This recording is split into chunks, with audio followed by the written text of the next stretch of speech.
The Wild Wild West. Oh my motherfucking God. Back in the hands of a consummate professional. Sean Gardini.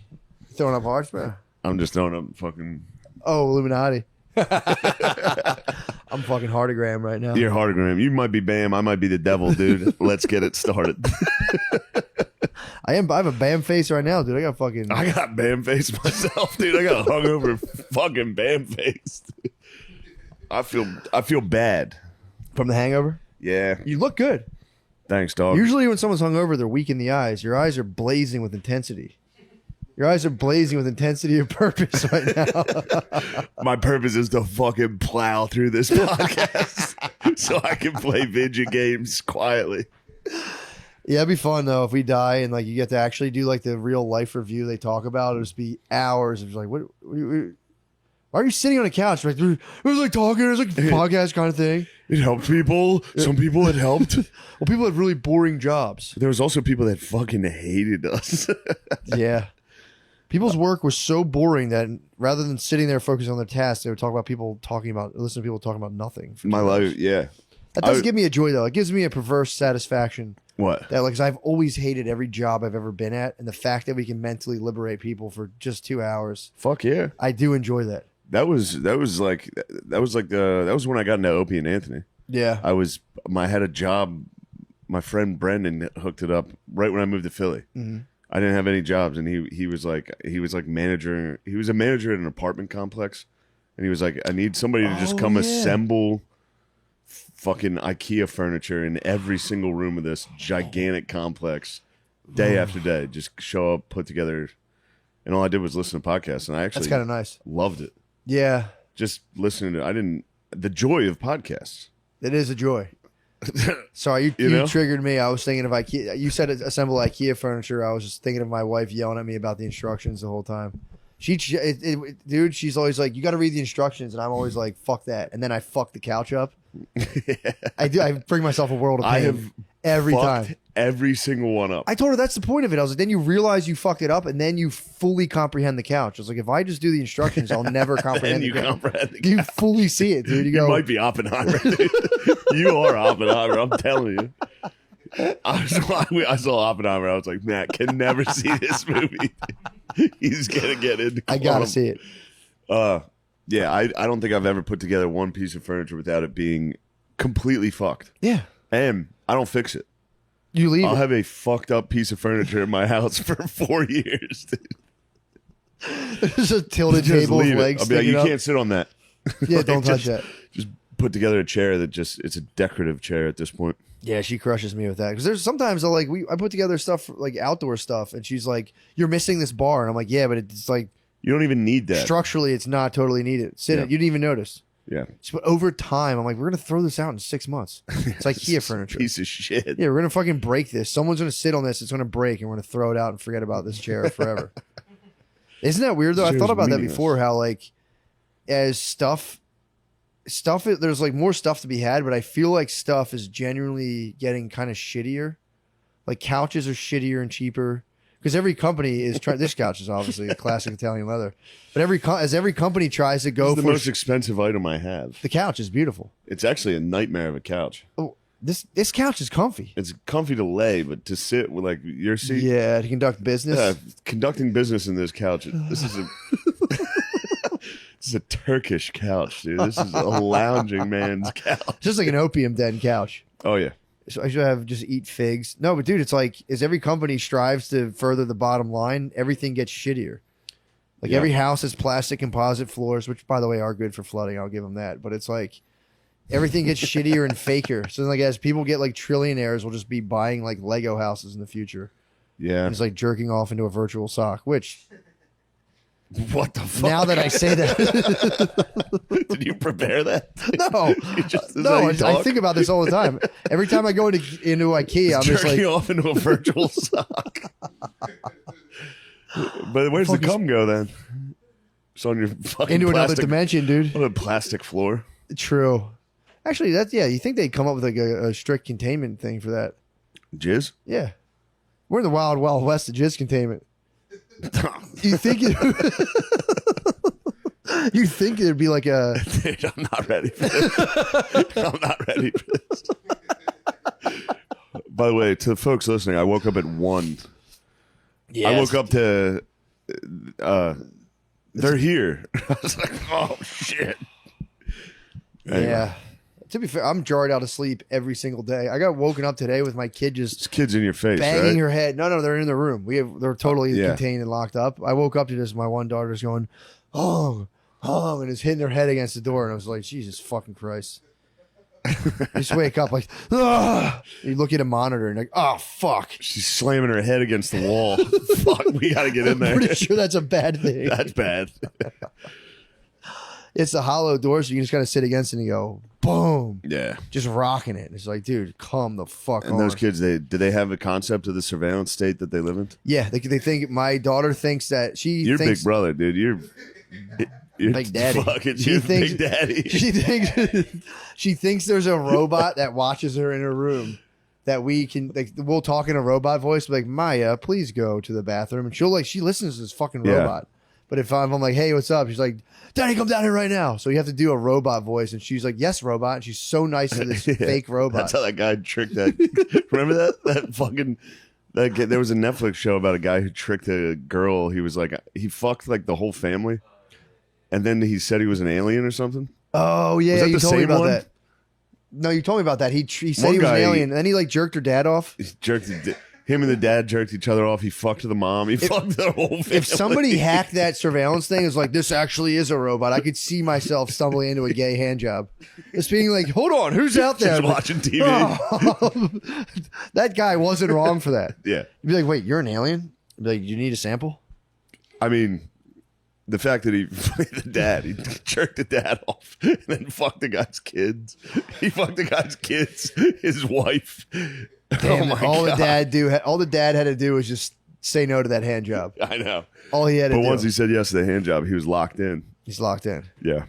So, yeah. Anyway, I like where you were headed with cum containment and the future of this nation. I'm saying, you think there'd be a little thing like sheets? Obviously, sheets could absorb or repel it, or just like mercury, it would all just bead together real quick and just like Quicksilver. Cum? Yeah, they figure out sheets where like cum just like mercury. Yeah, just, mercury and yeah, and it comes together in a little glob, and you just go and shove it off your bed, and it turns like dust on your floor. what do you And a Roomba comes around, just vacuums it. And a Roomba Yeah. goes.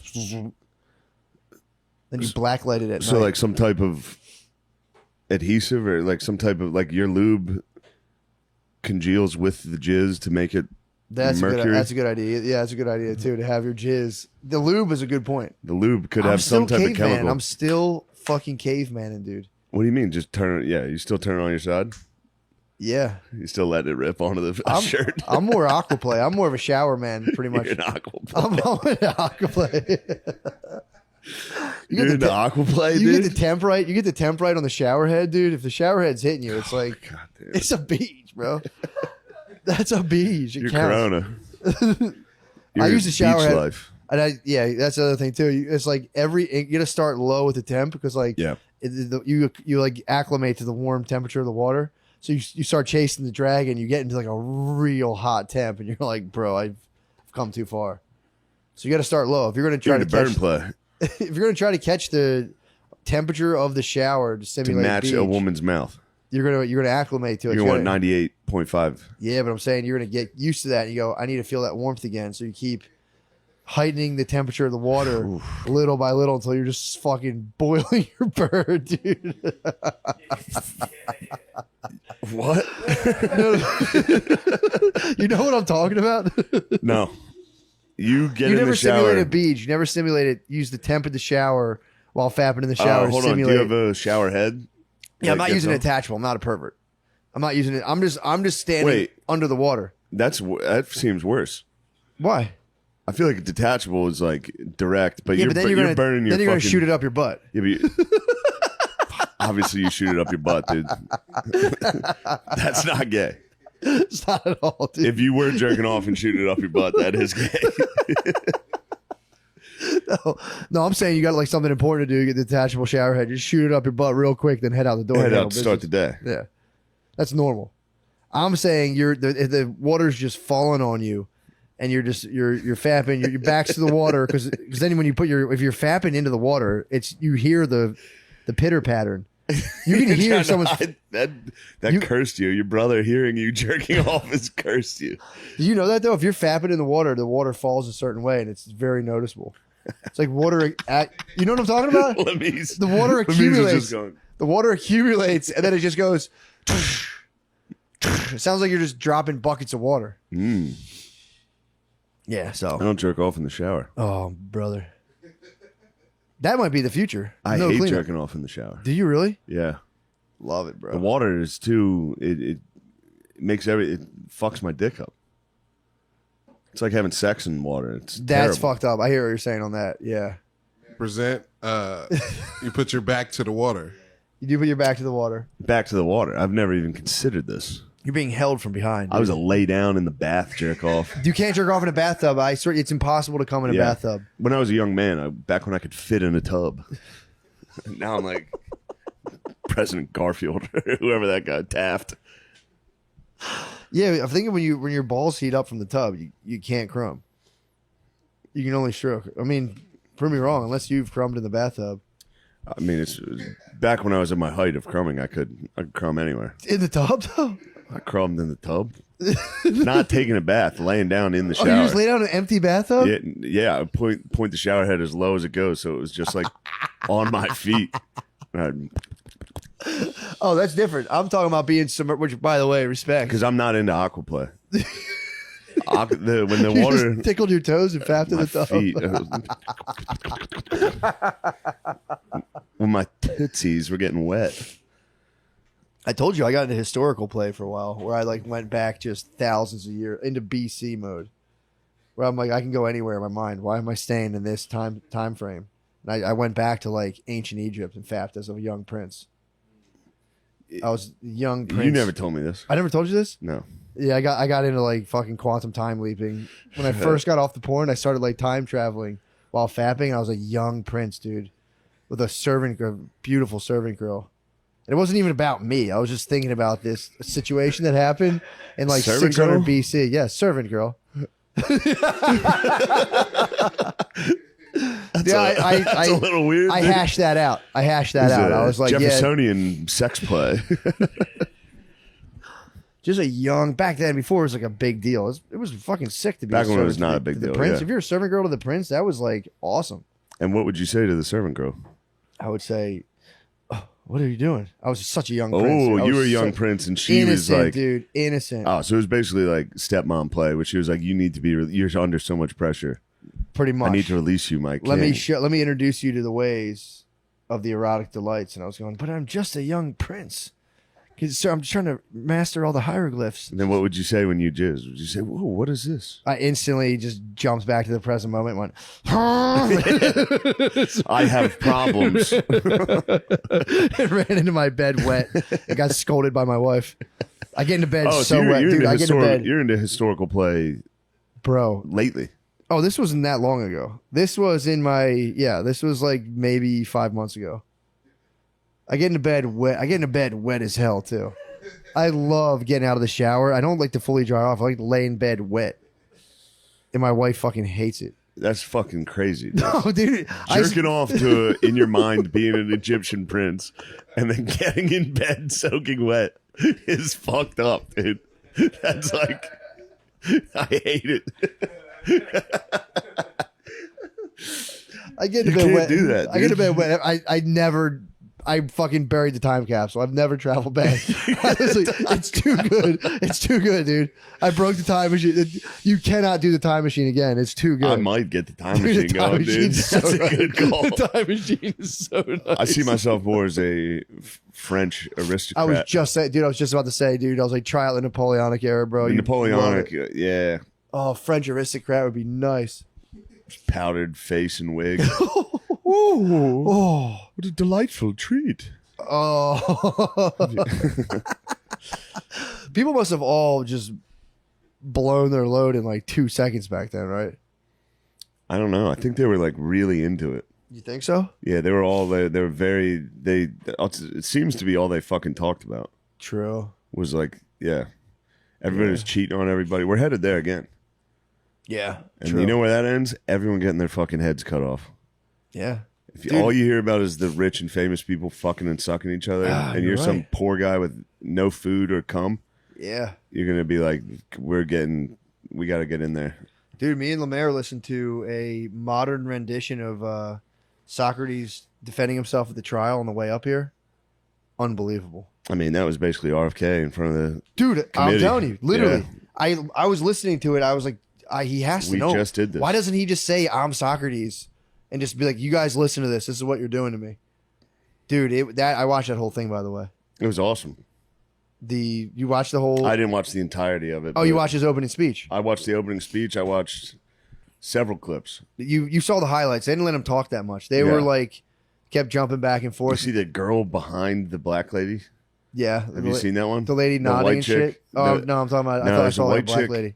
There's a white chick behind. I forget her name.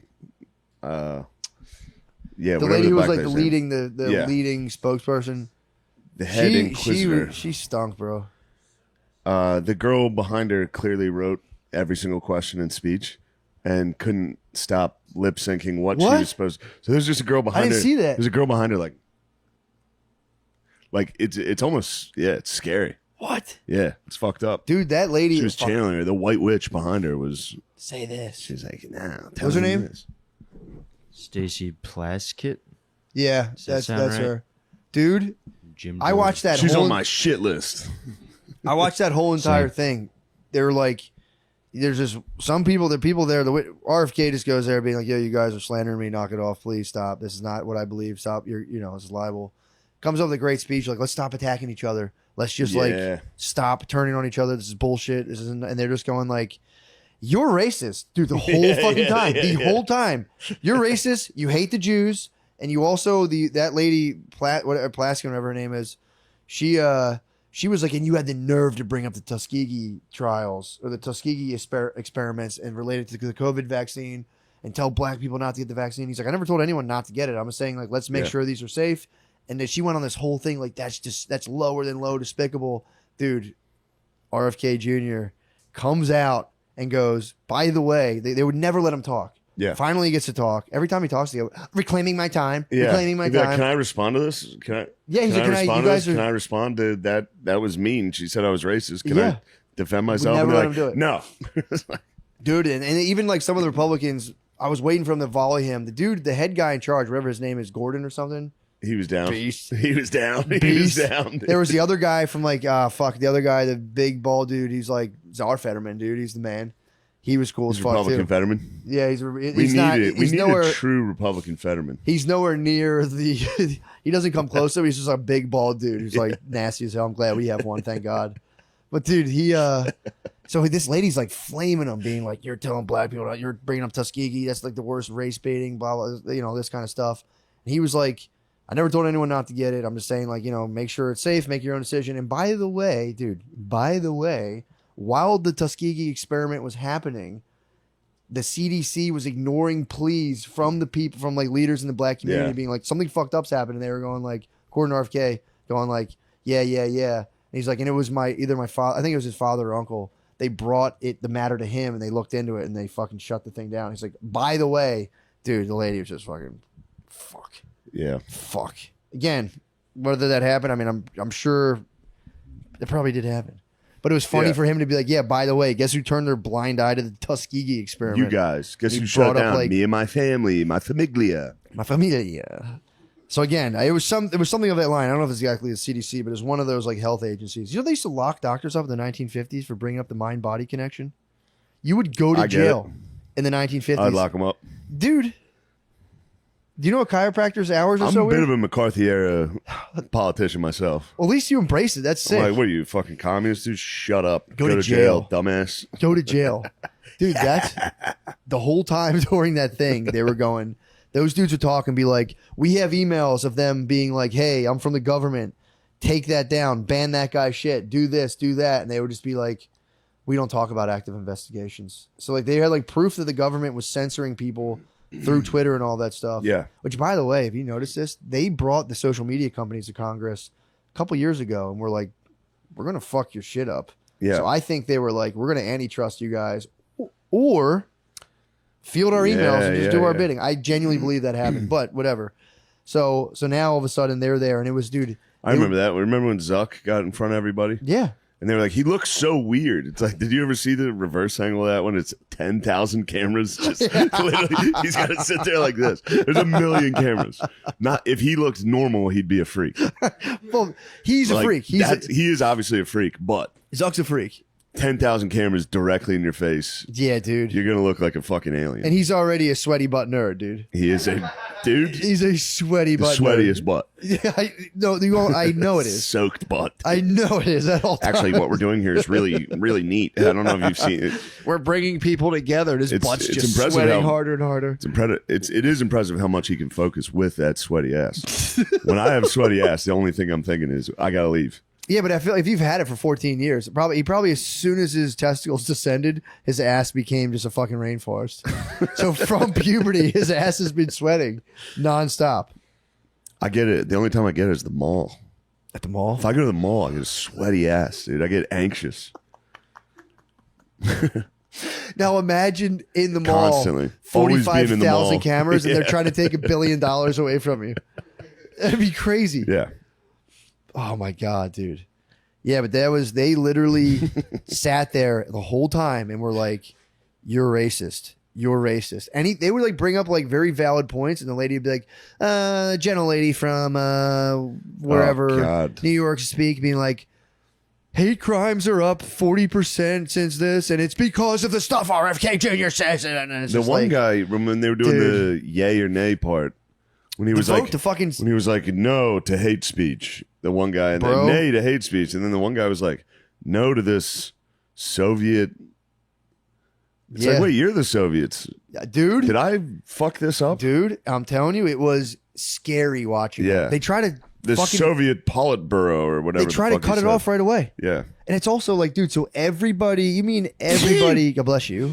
God bless you. Anyone who points out corporate collusion with the government's a racist somehow.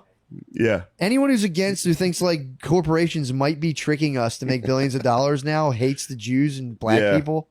It's like, dude, it's like, name me one guy who's like actively going out against like the current political propaganda, like corporate machinery kind of thing. Who's not? They're like, yeah, he's crazy, racist, wants to shoot up synagogue. It's like, no, dude, Yeah. it's insane that you do that. It's fucked up. I was deeply, deeply unsettled. I watched the whole thing. Yeah, it was dude, at fucked nighttime. up. Like I spaced it out over 3 nights and was like, I knew you were gonna get pumped on it though. dude, that's why I'm watching the fucking. While I was watching it, I was like, Matt Watch needs that. to see this. Watch the Socrates trial when he goes up with the penalty of death and they put it into modern language so it's easy to understand. Flames his political opponents, and then they're like, dude, what would you? Okay, so if you don't want to die, like, what do you want to do? And he goes, fuck that, dude. I'm not gonna kill me. You want to kill me? Kill me. Go ahead. Yeah. It'll be worse for you guys than it is for me. Do it. And the fucking I don't know. Greece fell apart. He was fucking dead. Well, he didn't care. He didn't care because the whole thing was like, He cared, dude. He was fronting. dude. He goes, He was fronting. Dude. He wasn't He's afraid like, of death. Kill They me, called I him don't an give a fuck. atheist. And then right before he killed himself, he was like, "Oh shit, I shouldn't have said this." He had every opportunity to overturn it. He goes, nah, dude. He goes, I believe in democracy. He goes, honestly, I thought more people would vote for me to die. I'm pumped that so many people voted for me not to die, although I still didn't win. He goes, it is what it is. They accused him of atheism. And he goes, they accused him of atheism and they accused him of like not teaching state-sanctioned gods, but bringing in other gods. And he was like, how can I be an atheist if I'm bringing in non-state-sanctioned gods? You guys are clearly fucking idiots. And they were just like, fuck you, dude. Yeah, Jerk. He crushed. The speech is fucking nasty. I believe the speech is nasty. It's so nasty, dude. He just rails against dudes not telling the truth. You know what his whole story was? He went to the Oracle. The Oracle goes, you're the wisest man in all the land. He goes, that can't be true, but it is a word from the gods. So he goes, I have to go and find someone who's smarter than me. And he would go talk to all the experts and he'd be like, yeah, but how do you know that? And they'd be like, well, and he goes, oh, you're just making this shit up. Cool. And he would go to other experts and be like, what about this? And they'd be like, oh, and he'd be like, okay, so you're just making this shit up. And they'd be like, fuck you, dude. So then finally they're like, you're dead. Yeah, He goes, I am the wisest man in the land because I know that I don't know anything. And that was his whole thing. He's like, I'm just trying to be nice. He's like, just be nice. And they're like, Yeah. fuck you, dude. He said he was corrupting the youth.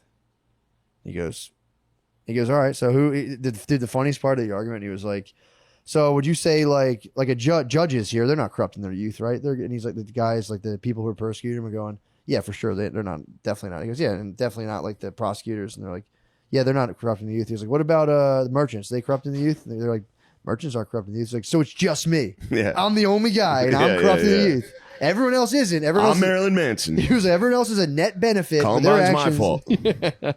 By their actions, it's a net benefit for the youth. But me alone, he went through like every type of dude. He's like, and how exactly am I doing that? Like atheism. He's like, dude, I love God so much, I'll die right now because it's probably sick, or I'll sleep forever. Either way, I win. Yeah. And they were just like, fuck you, man.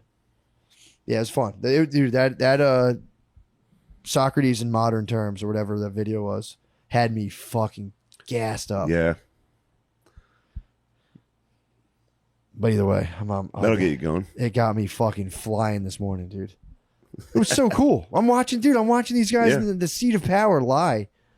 It just lie and just go racist. Now I see why they're fucking. So I'm like, what does like these corporations have? What's like the benefit of them doing all this weird like promoting all this identity politics stuff? And now I see it's like, oh, dude, these guys are able to like defend pretty evil corporate machinery by being like racist, and it's like That's all you have to do. Yeah, dude, it's like and it's back- working. They did it with communism. They'd be like, "You're a communist. You're Yeah, out." dude, They do it. Yeah, they always do it. it's totally fucking working. They've always done it forever. Yeah, that's the new one. This is the new one. It's the This is Emperor's the New newest Clothes, one, but dude. it used to be. What are you not Christian? Yep. Yeah, dude. Yeah, it'd be so easy. It's happening before our eyes. I'm convinced that's what's occurring, and it's just No, it is. it's crazy. It's absolutely occurring. It is, It's for been sure. occurring for 7 or 8 years now. Yeah. It's going. I'm telling you though, immigrants, they're going to be foiled by immigrants are going to rise to prominence in this country, and they're going to go fuck this shit, Yeah. and they're going to just pull the gloves off, and everyone's going to be like, where are we at now? We're gonna be in where we're headed is It's going to be an Indian guy. we're headed to the manifesto of every Uber driver. Every single one of their opinions is what our country's gonna be. Where you're like, what do you think of this? They're like, I did not like black guys. You're like, all right, man, take it easy. That's why I don't say anything. I say these guys have guns. I can't even go to the neighborhood anymore. They shoot. That literally happened to me yesterday. Yeah, every time. There's a dude riding a bike with no shirt on. Fluth blew a thing, and the guy was like going. I'm like, and like they hit, like he had to like jam his brakes. I'm like, bro, you know that guy wasn't going to stop. He goes, yes, but I do not want to be hit from the back. And he's like, I don't say anything usually before I say fuck you, but now these guys have guns. They shoot me. Yeah. I was like, hey man, Yeah, those Uber drivers, they must be getting hit. Their algorithm must be just videos. one of those guys is going to get hit the beer hall. One of those guys is going to hit a I beer know. hall. It's dude. going to be beer hall time with just the Ubers. And they're going to rise up. And it's going to be rough, dude. Those guys, they're not going to take any guff. No, dude, it's coming. I'm telling you, I saw Vivek. So if you're black, listen up, dude. You better start being nice to those guys because Yeah, they're coming. they're quietly taking. Quit their- mouthing off in the Uber. Because they're coming. They're going to execute Beezer, too. He's a menace. He's the worst in the Yeah, Uber. true. Yeah, he'll get it. He'll be against the wall. Everybody's afraid of this Chinese social credit score. It's just gonna be whatever your Uber rating is. If you're below a 4, you're against the wall. Last meal, the Cheetos. Beezer's last meal. I don't even fucking like Mike's hard lemonade and Cheetos.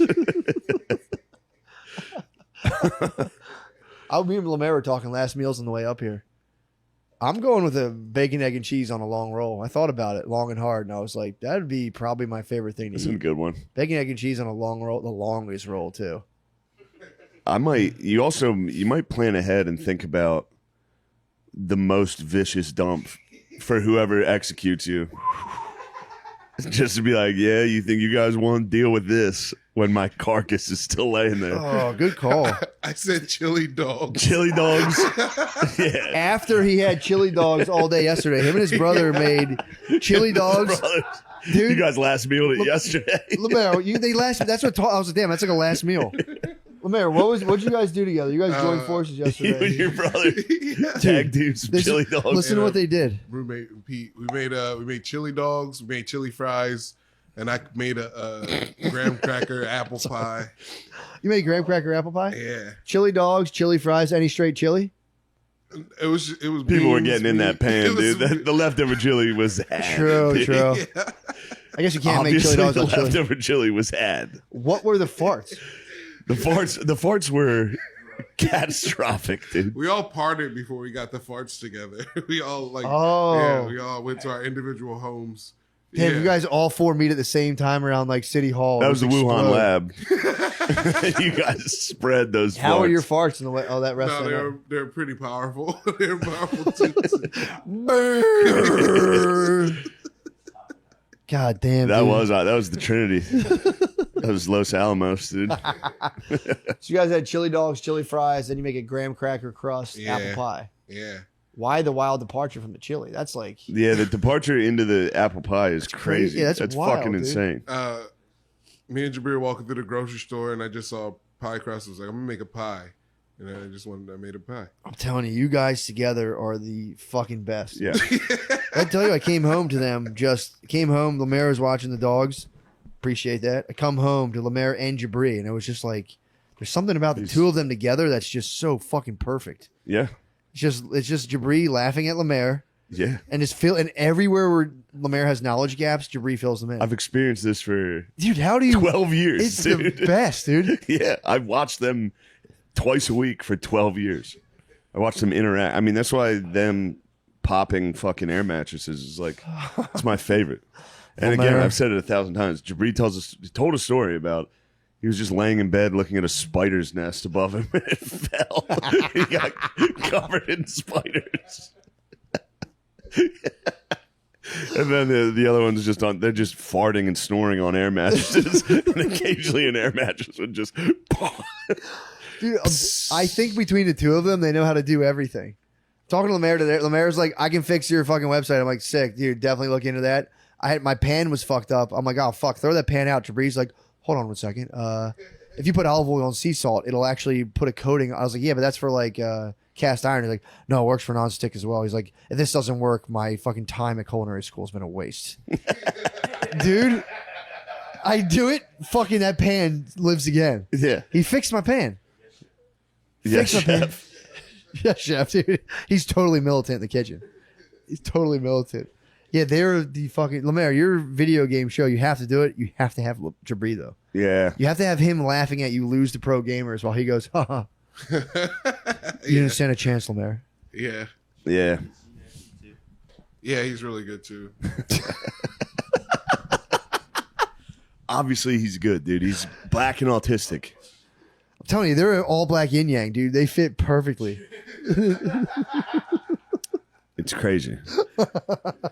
You guys got a chili dog before every episode, and Yeah. then make a guest withstand your farts Yeah. for an hour. Just some Swedish gamer like, oh yeah, I'd like to step out for a second. It's getting really thick in here. What were you eating? Chili dogs? Oh, That the is so air's getting American. Very thick in here. You Yeah. guys, every Swedish gamer that says the N word online has to face your farts. Has to, yeah, that's their fucking penance. They have to sit in black stink. They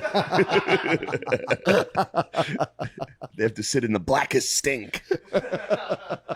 Chili dog farts from the big brothers, dude. The brothers. Yeah, that was what a time, dude. Back when we watching these two operate, like I was so jealous that you got all that time. I never got I had to like. so much, dude. They were out of control. It's the best, dude. It was, yeah, you take it for granted, but I got to watch them operate in a world of. It was such an interesting world we had. It's The Chameleon, Chameleon Club? yeah, the Lizard Lounge. Too. We weren't like in the world. We were just learning Yeah. the world. you guys are machine learning. Yeah. What was your car? Ford Focus. Yeah. No, Ford Fiesta. You, Of course, dude. dude. They're There's in a- probably a Focus that turned into a Fiesta from all the farts, dude. they were also both significantly bigger. Yeah. Dude, they were huge, and both of them would roll up in a fucking Ford Fusion or Fiesta, like the smallest car you've ever seen. Yeah. And they would both get out. Jabri would have to sit in the back seat so he wouldn't hit shoulders. So you guys are driving Uber style? It was like when you have to weight balance on a small plane. Yeah. It was insane, dude. Fucking Cessna. It was insane. Oh God, dude, you guys have no idea what a treasure. I walked into my house and was like, oh my, it was the best. Like 20, I think it was 20 minutes. I was They like, showed no, up- dude. chill out. So take your time. I had to Yeah, I need you observe. boys to hang. Observe. Maya got to show the music videos, and it was just like, God, it was so fun. Them and their mom came to my show Oh, in yeah. Philly. So you got to charge up. The mom's the third brother. Their mom's another one of them. Oh, it was awesome. They're ordering food to go. They ordered dinner, and then we're like, we need more to take home. That was a good move. Immediately fucking smoked. It was very nice to watch them all Wait, so operate. they put that thing on them? Family unit They had a ordered hoagie on food, them? and then we're like, get us a bunch to go. And then they went outside, and the three of them. Well, I don't want to. No, What'd you guys walk away with? What'd you walk away with What do you, in terms of loot? In terms of Yeah. in terms of sandwiches, what kind of sandwiches you walked with? I think my mom got a steak and Jabri got wings. Oh, it's perfect, dude. Yeah. So sick. Yeah. As soon as we were outside smoking, Beast came out, and my mom like said to Beast, she was like, Lemaire wasn't funny when he was a kid. That was like the first thing she said to him. Was not funny? No. Yeah. How'd he get so damn funny? Yeah. Were you a serious child? Yes, dude. Yeah. Even My mom funny. was You were like, just training. You gotta be serious when you could hear gunshots like a round away. They would just like we would like she said we would hear a shot and we'd be like, we're fine, that's around the corner. We got a little bit of time before they like And you and your brother had to waddle yeah, put that quickly. They're shooting their shots. How did you guys avoid bullets, dude? Oh, Oh, so the gunshots would go off in Yeah. Detroit. We were just playing video games. We It didn't was probably Eminem bucking off, dude. yeah, it was probably Cheddar Bob shooting himself. Damn. Cheddar Bob. Shit. Trying to say Eminem ain't from the 8 Mile, dude. Get the fuck out of here with that Eminem's bullshit. obviously from the 8 Mile, It's from a dude. trailer park, dude. He's from a fucking trailer park. And Fucking he's, trailer park. That was he's sick how that freestyle. became like cool for white people. Like, yeah, the hood's cool. How about the trailer park? I'm also from the trailer park. trailer park is pretty rough. Trailer dude. park's fucked, dude. It's just people on meth. Well, people try to claim he wasn't from the TP. People try to come at him like, this is where he's actually from. Yeah. It's like, I don't know, man. Maybe. Stealing trailer park value is Yeah. crazy. That is TP crazy. value. I think he spent some time in the TP. I would There's no way imagine he he would did. lie about being in the TP. It is a sick move, dude, is to have like $1 billion industry around a huge lie that you weren't in the TP. Yeah. Every night Have you it have to collapse. Be gone, thoughts. Be devil. Everybody's going to find out that I grew up okay. Not great, but still not as bad as I've been saying. Everyone's going to find out it wasn't that hard. Yeah, yeah. Whatever. I want to go to the TP. That's like my dad's friends are all about that. Trailer Selling parks? all their shit and then getting a trailer in Florida, trailer in PA, and you just chill. And they're like, that's the move. Yeah. 2 trailers, TP, hold it, and then you can go wherever you want, do whatever you want. I mean, to each their own. I don't know Yeah. if that's the move for myself, but yeah, they're all about like Everybody talks that game. I don't think they're about it, though. about that. Everybody's always like, I just want to get like a cabin in the woods. It's like, yeah, Yeah. spend a week up there. Yeah, true. You're going to go, I miss my friends. There's nothing to do up Yeah. here. It's freezing. That's when it's time to put a gun in your mouth. Yeah, wait, the pilot light thing is I'm flicking the button, it's not coming on. Yeah. Those things are scary to fuck around with. What? When you're like fucking with one of those pilot light things, Yeah. like a new fireplace in a different location. Yeah. Stand back. Oh, dude, I didn't even talk about breaking my fucking face. Oh, yeah, Matt broke his nose. Whether you're running a marathon or you have big plans to spend all day binge watching TV, it's important to stay hydrated. You don't have to be an athlete to care about your body. Liquid IV hydrates 2 times faster than water alone and is now even available in sugar-free. Matt, I don't know about you, but I'm excited about that sugar-free Liquid IV. Need that to bounce It my uses electrolytes. 0 sugar hydration solution with no artificial sweeteners, so it's good for you and tastes amazing with flavors like white peach, green grape, and lemon lime. Give me There's that no peach. wrong pick. Give me that white Give peach. me that peach, dude. Ooh, I love a white fucking peach. That's my personal endorsement for this. Give me that fucking white peach. Sit that thing right on my fucking face. Liquid IV is so easy to use. Just mix one stick with 16 ounces of water and drink up. With 3 times the electrolytes of leading sports drinks and 8 vitamins and nutrients for everyday wellness, your body's going to thank you. And then you get to thank it. You get to thank your own body. You get to thank you. Real people, real flavor, real hydrating. Now sugar-free. Grab your Liquid IV hydration multiplier sugar-free in bulk nationwide at Costco or get 20% off when you go to liquidiv.com and use code DRENCHED at checkout. That's 20% off anything you order when you use promo code DRENCHED at liquidiv.com. Holy Real people? fuck. Real people? Real people, real hydration. That is a little suspect. Well, you need real people We are to have real humans. hydration. Yeah, Kind of redundant. keeping it real. Real people only. No fake fucking No bullshit. frauds, dude. Don't pretend to be anyway, hydrated. let's get back to that fucking show that we love. When you want nicotine, you want it right now. Lucky for you, Lucy Breakers gets you your fix right when you want it, wherever you are. These pouches are unlike anything you've tried before. Each one has a jewel-like capsule inside it that bursts to release flavor and hydration. Huh. Is this hydration? Yeah, hydration. You get hydrated as well. Flavor Wow. and hydration. That's very interesting. Yeah, true. You can get hydrated. Make the switch to Lucy with flavor options like apple cider, berry, citrus, and mango. There's something for everyone. And I love the way the mango pops in my fucking throat. What about an apple cider in the fall time? Saying, Ooh, when it's autumn and a nice autumnal Lucy. it reminds you of grandmom. Reminds me of grandma with her You can massive hog. Oh, you can even choose your nicotine strength to totally customize your experience. Visit lucy.co and use promo code DRENCHED to get 20% off your first order. Shipping is always free. That's lucy.co, promo code DRENCHED to receive 20% off and always free shipping. Here comes the fine print. Lucy products are only for adults of legal age, and every order is age verified. This product contains nicotine. Nicotine is an addictive chemical. Thank you, Lucy. What else we got here, baby? Was it game time? Game time. Guys, the days of camping out in front of the arena for Grateful Dead tickets are over.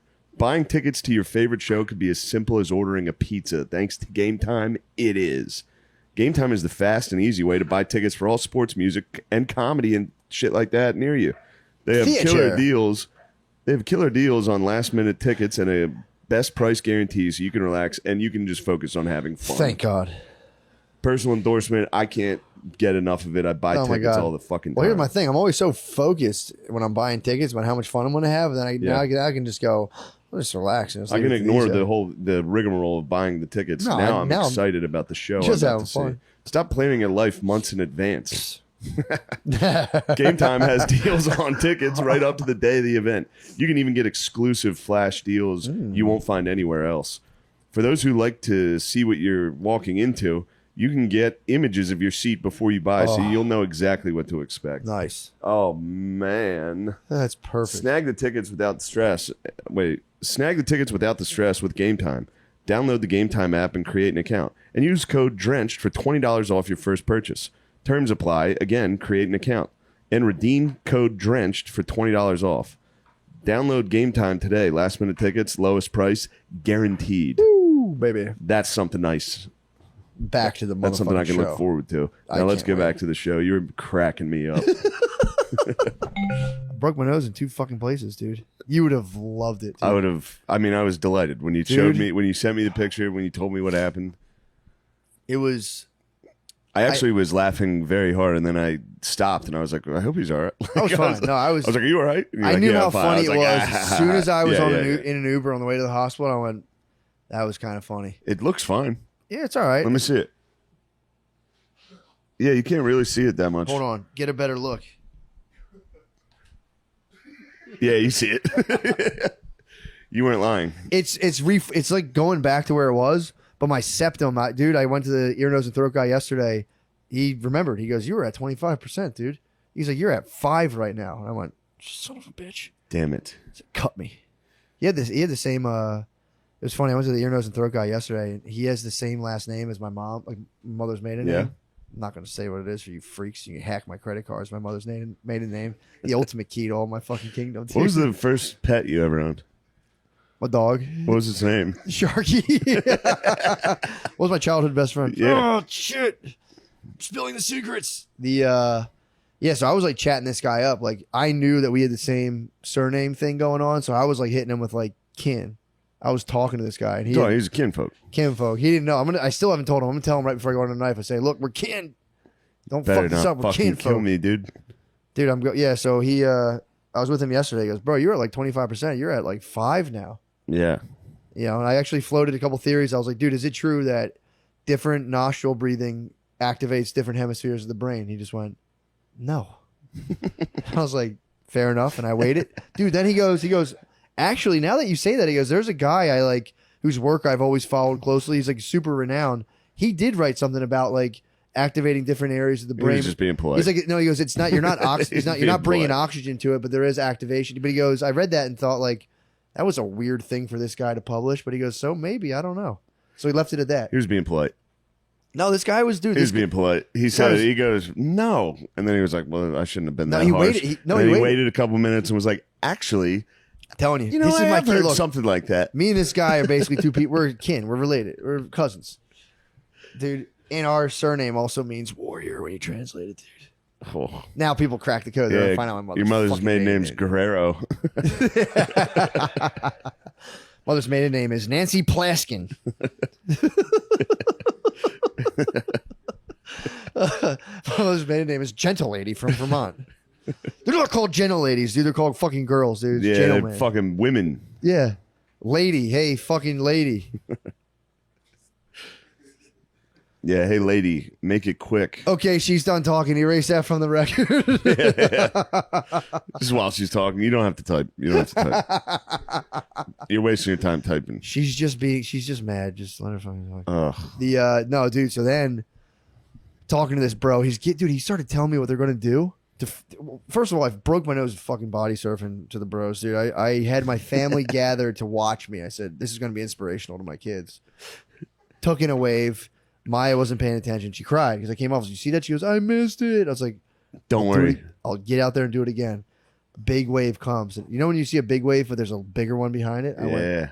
everyone thinks I'm crazy. All the boogie boarders, and why is this guy not taking this? You should have taken this. This is a sick I said, wave. you guys can't see the one I'm seeing. Let that one go. It's me out there, bigger waves coming. A lot of times there's a second bigger wave coming. I mean, I've studied ocean patterns forever. I'm like RFK Jr. We document all this stuff. I have a journal. So I'm sitting there. I hate you. I hate you. Yeah, my little notebook.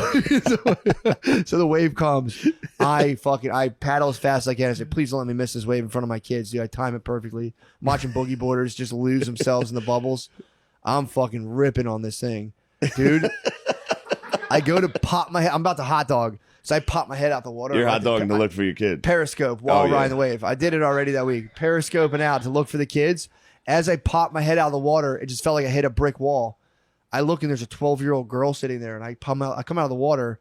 I didn't even know it yet. I look like fucking sloth, dude. I'm like, my nose is all the way over here. I was like, "Are you okay?" And the girl's like, "Yeah, I'm fine." I was like, "What the fuck did I hit then?" Brittany thinks that she let go of her boogie board, and as the wave is so fucking tubular, I guess she bailed Yeah. on it. She tried to catch like the little currents of it, bailed on it, let it go, and as I came up, the boogie board thwacked That's me the with theory. the hard plastic bottom. But I'm telling you, it felt like I hit like a wall. So I think the boogie board shelved in the water, and I was Ooh. pushing against like a stable, Yeah, yeah, stable yeah. side of it because there was no give to this fucking thing. But no one will ever know. It's a mystery. Forever will be a mystery. Could have been Poseidon's trident, dude. I think Poseidon I think struck Poseidon's you down. tried Dude. it fucking- He saw how arrogant you were getting with the periscope. He said, "You will not periscope on my snarly waves." So yeah, broke it. No lifeguards checked me out, and they were like, "That's fucked." And then they Yeah. were like, "Hold on, we have a medic." A guy came and he was like, "Yo, dude, do you want us to call an ambulance?" And my wife goes, "Yes." And I was like, "Fucking no, absolutely fucking not." And dude, there was a part where it was really cool where like I'm totally fucked, and there was that part of me that was like, "What if like a fucking sliver of my bone sitting in my brain right now, and I could die at any second, dude?" So I was like. We gotta hurry I up. was dealing with like I could have a bone in the perfect spot in my brain that if I move a certain way I die. I also don't believe that. You know, Yeah. remember that when we were kids? Yeah, I know. They would talk about if you hit someone in Yes, the nose. I do. I don't think that's true. I lived it. I fully was like, Yeah. if you get hit hard enough in the nose, your nose Don't bone get me goes in wrong. your If brain. it happened to me, I'd be like, I think that's definitely true. I know. I had it. It I was- don't have the. my nose bone. I think just slid out of my brain. I'm And living right now with no consequence of that being true or not. I So thought I'm I was like, going to be that's not Phineas true. Gage. Remember Phineas Gage? Yeah. I Took thought a I was. fucking rail to the fucking dome. Yeah, I was like, I probably went through my prefrontal cortex. I'm fucked. I don't know. Whatever it did, it jarred something loose. You're flying today. You're doing great. Just mushrooms I think it and made coffee. you. Oh, you Mushrooms mushroomed and the coffee. Although, you know what happened though? After the accident, I went to play pool and I was nasty at pool. You might be. It might have made you even better. I think so. It might have made you even I was better at everything. I was hoping to God I hit my nose back over the other way so that my deviated septum would work. Oh. When I came out and I finally saw it, it was crowded that side. I said, that's the last thing I need. That was the last thing I need. I already had a deviated septum. Dang it. Dude, I was sitting there. My daughter Brittany was scared. The fucking medic was like, Jesus fucking Christ. And I watched my daughter's lips start to tremble. Total steeled up and was like, I'm fine. I'm driving to the hospital. Totally steeled up. Yeah, you have to. I was proud of that. You have to totally for your steeled up. children. The guys like, come on, we'll get an ambulance. Like, I don't need a fucking ambulance. I was like, Maya, I'm fine.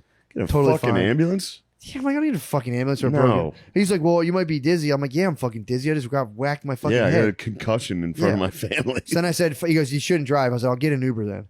So I Yeah. got wet and saw his Uber.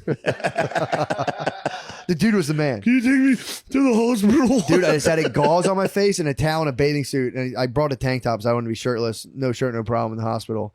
Salt Life Hospital. But dude, I go in there Yeah. and it was just me and a fucking pregnant lady. So there's a lady about to give birth. The hospital's so shitty there, dude. Everyone was very nice, but like a lady was there, like the doctors like just come, like they schedule births. Like I guess they were cutting her open Yeah. or whatever. And she waited for like 7 minutes for someone to come. I was like sitting there with my nose and I was like, maybe she's just having like birth pain. She's pretty far along. So then I was like, do you want to go? And she's like, no. So I went up and I was like, all right. And I'm like, let me get seen. And then they were like, oh, we're bringing you up for a birth. And I'm like, what the fuck? Why did take this lady back? Yeah. It was crazy. But What do you- no, she was probably like, you have a deviated septum. Go. You need, I mean, to be this is fair- urgent. to be fair, I went back to get triage. There was 4 nurses and they all went, oh my God. And I was like, you guys, please be professionals. Please stop this. About the septum or the broken my nose? nose. My nose. They were fucking the whole time going like, You're at 5%. I was still joking with the lady. They I'm were, surprised they didn't fucking hit you with the Oh. charges, dude. You were about done. bro, I had 4 ladies. You think they would have, dude. They got to ask me personal medical questions, to which I got to respond, hell no, babe. Next question. About what? It's like, do you ever get this? I said, to get a what?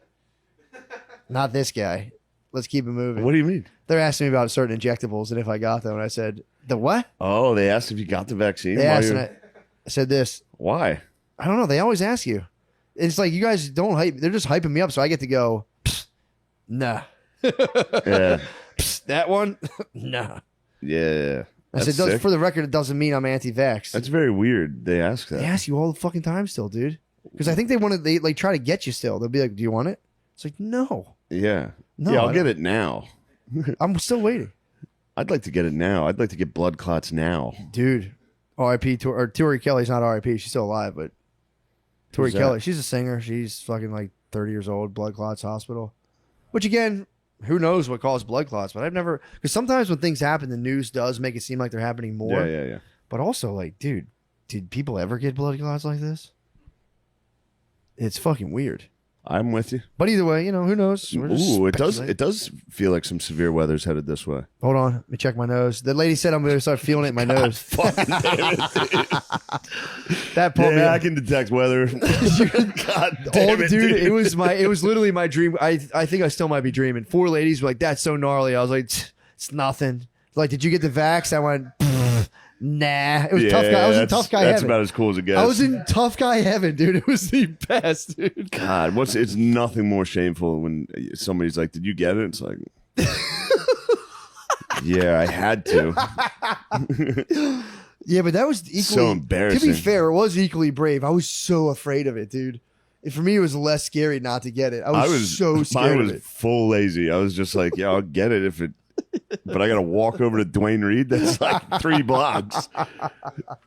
That was funny. The seller called. The guy called. The manager there, the owner there, was like, You gotta get "You gotta get. You're the only. You're like it was just me and like 4 black comics that were like, we're not getting it, and we don't trust the government." And he forced you. Yeah. He forced you. Man. Kind of. He was like, "You gotta get it. Or you can't work here." I was like, "Fine, I'll go get it right now." Yeah. I You don't just care. got in there too. Yeah. I was like, "I'll just get it." Yeah, fuck it. Well, at least you didn't. Thank God you didn't fucking. I only got one. I never got to follow up. That's kind of G shit. That's bad boy shit. That's G shit. I got one so I could get it past the club, and then Shout out to G shit. Gardini only got one. I filled out the other half of his card for him. I said, G-Block, Gardini, baby. just write these letters in your card. Fucking keep it Allegedly. pushing, Holmes. yeah.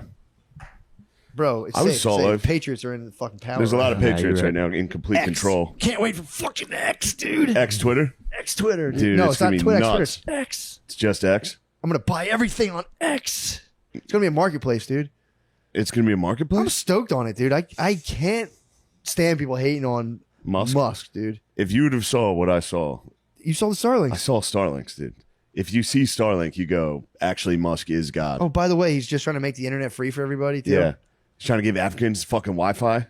Please, God, let them. Please Please them let have the Wi-Fi. Africans get Wi-Fi, dude. Please make our job 50 times easier so we can bring up clips of those dudes doing funny stuff, dude. They're gonna be the funniest guys possible. Huh? That's gonna be tough to compete with. African podcasts. Bro, I think those guys got some real issues. We get to lay around, complain about shit. Those guys, those African fellas, I think they got some real problems. yeah, I mean, true. I wouldn't wish that on my, starving or deviated septum on my worst enemy, dude. Deviated. Look, as a sufferer myself, True. What's your journey been like? my journey's been so hard. It's a deviated septum? Yeah, I never think about it. I'm stoked, dude. I'm gonna have plugs in my nose. Dude, so I got to Tough Guy Heaven with the ladies, and Tough they're Guy like, Heaven was- They're like, "How are you not freaking out?" And I said, "Guys, when your daughter looks at you with a trembling lip," and they said, "Oh, you were being brave." I was You're like, being a good daddy. yeah, pretty much. And like that's so. I was just like, dude, this could go on forever. Then I just sat in the back What do of the these thing. nurses look like? 3 black ladies, 1 white lady. Old white lady. It's like old scarecrow white lady. 3 just pleasantly, just kind of like rotund black lady nurses, and it was just perfect, dude. I just was perfect. It looks like someone painted them in that triage, dude. It was beautiful. Yeah. Beautiful. They were just fucking, "You're so strong and tough and calm," and I was, yes, Yes, I guess I am. yes. I guess I am the coolest fucking dude you guys ever fucking met. Yeah, I broke I tried to this- let that pregnant lady go in front of me. I don't know if you guys noticed that. I felt so bad when I just was like, "Yeah, she's fine." I was like, "I need my." it hurts. She's not that far along. Yeah, I had to be seen first. I'm not waiting behind her. Yeah, it was sick. It was very fun. I got back and they were just like, it's broken into. I thought they were gonna snap it into place so I could complete Tough Guy Heaven and be like, do it. Do it. You're like, it's Yeah. broken in 2 places. Your nose bone's floating, and I was like, oh, that sounds scary. Can it still go in my brain yet, or what? Is that done? And then just went home. Went home. That was it. Is your bone still floating? Yeah, man, I just have a bone not attached to anything. That's why they're able to tomorrow. So the fucking nose doctor was like, yeah, we're gonna have a piece of metal and just kind of bend that thing forward and pry it up. Then we'll go out and cut out your cartilage in your nose and we'll straighten I'm it like, out dude, don't tell me. and reinsert it into your nose. And then they're gonna stuff me up with 2 plugs. So I'll just have a plugged up nose for 6 days. And then at the end of the That's 6 gonna be days, fucking annoying. it's gonna suck so bad because I love to breathe through my nose. I have to unplug them, and then it's like, dude, and then I pull them out on that 6th day, and then it's on. But he said your septum can naturally curve again, and they got to cut me 1 in 100 chance. I can lose all There's always feeling in my that top, one, my though. front teeth, which I'm like fucking don't care.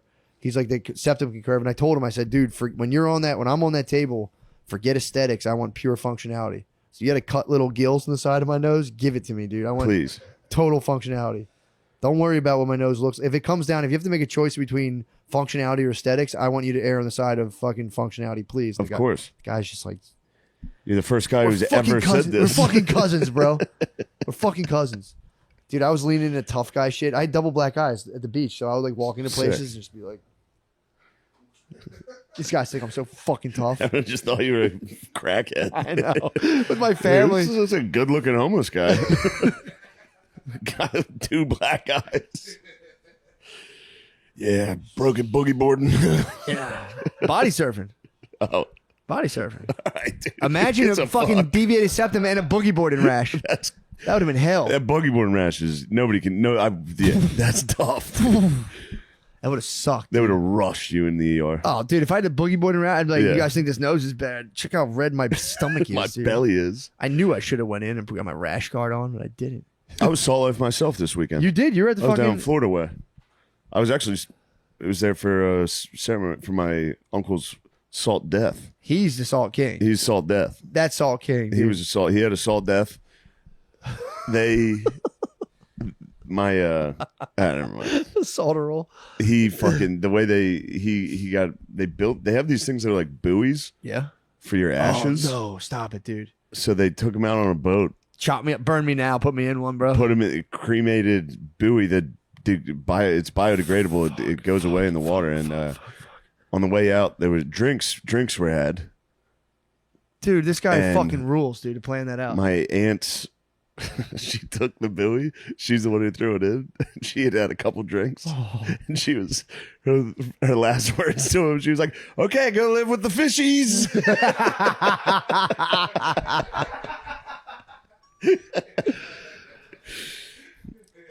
No one handles death better than the Irish, dude. It's too big. Oh, dude. Nobody handles death better than the Irish. Yeah, I had to. There were at They have the, that one moment in their life they're forced to be sentimental. They can't do it. no one can do it. I watched my grandfather do it he had to throw a rose in a casket, and he was like, "All right, we're done," and he just threw it in there and walked away. He was like, I got close to it.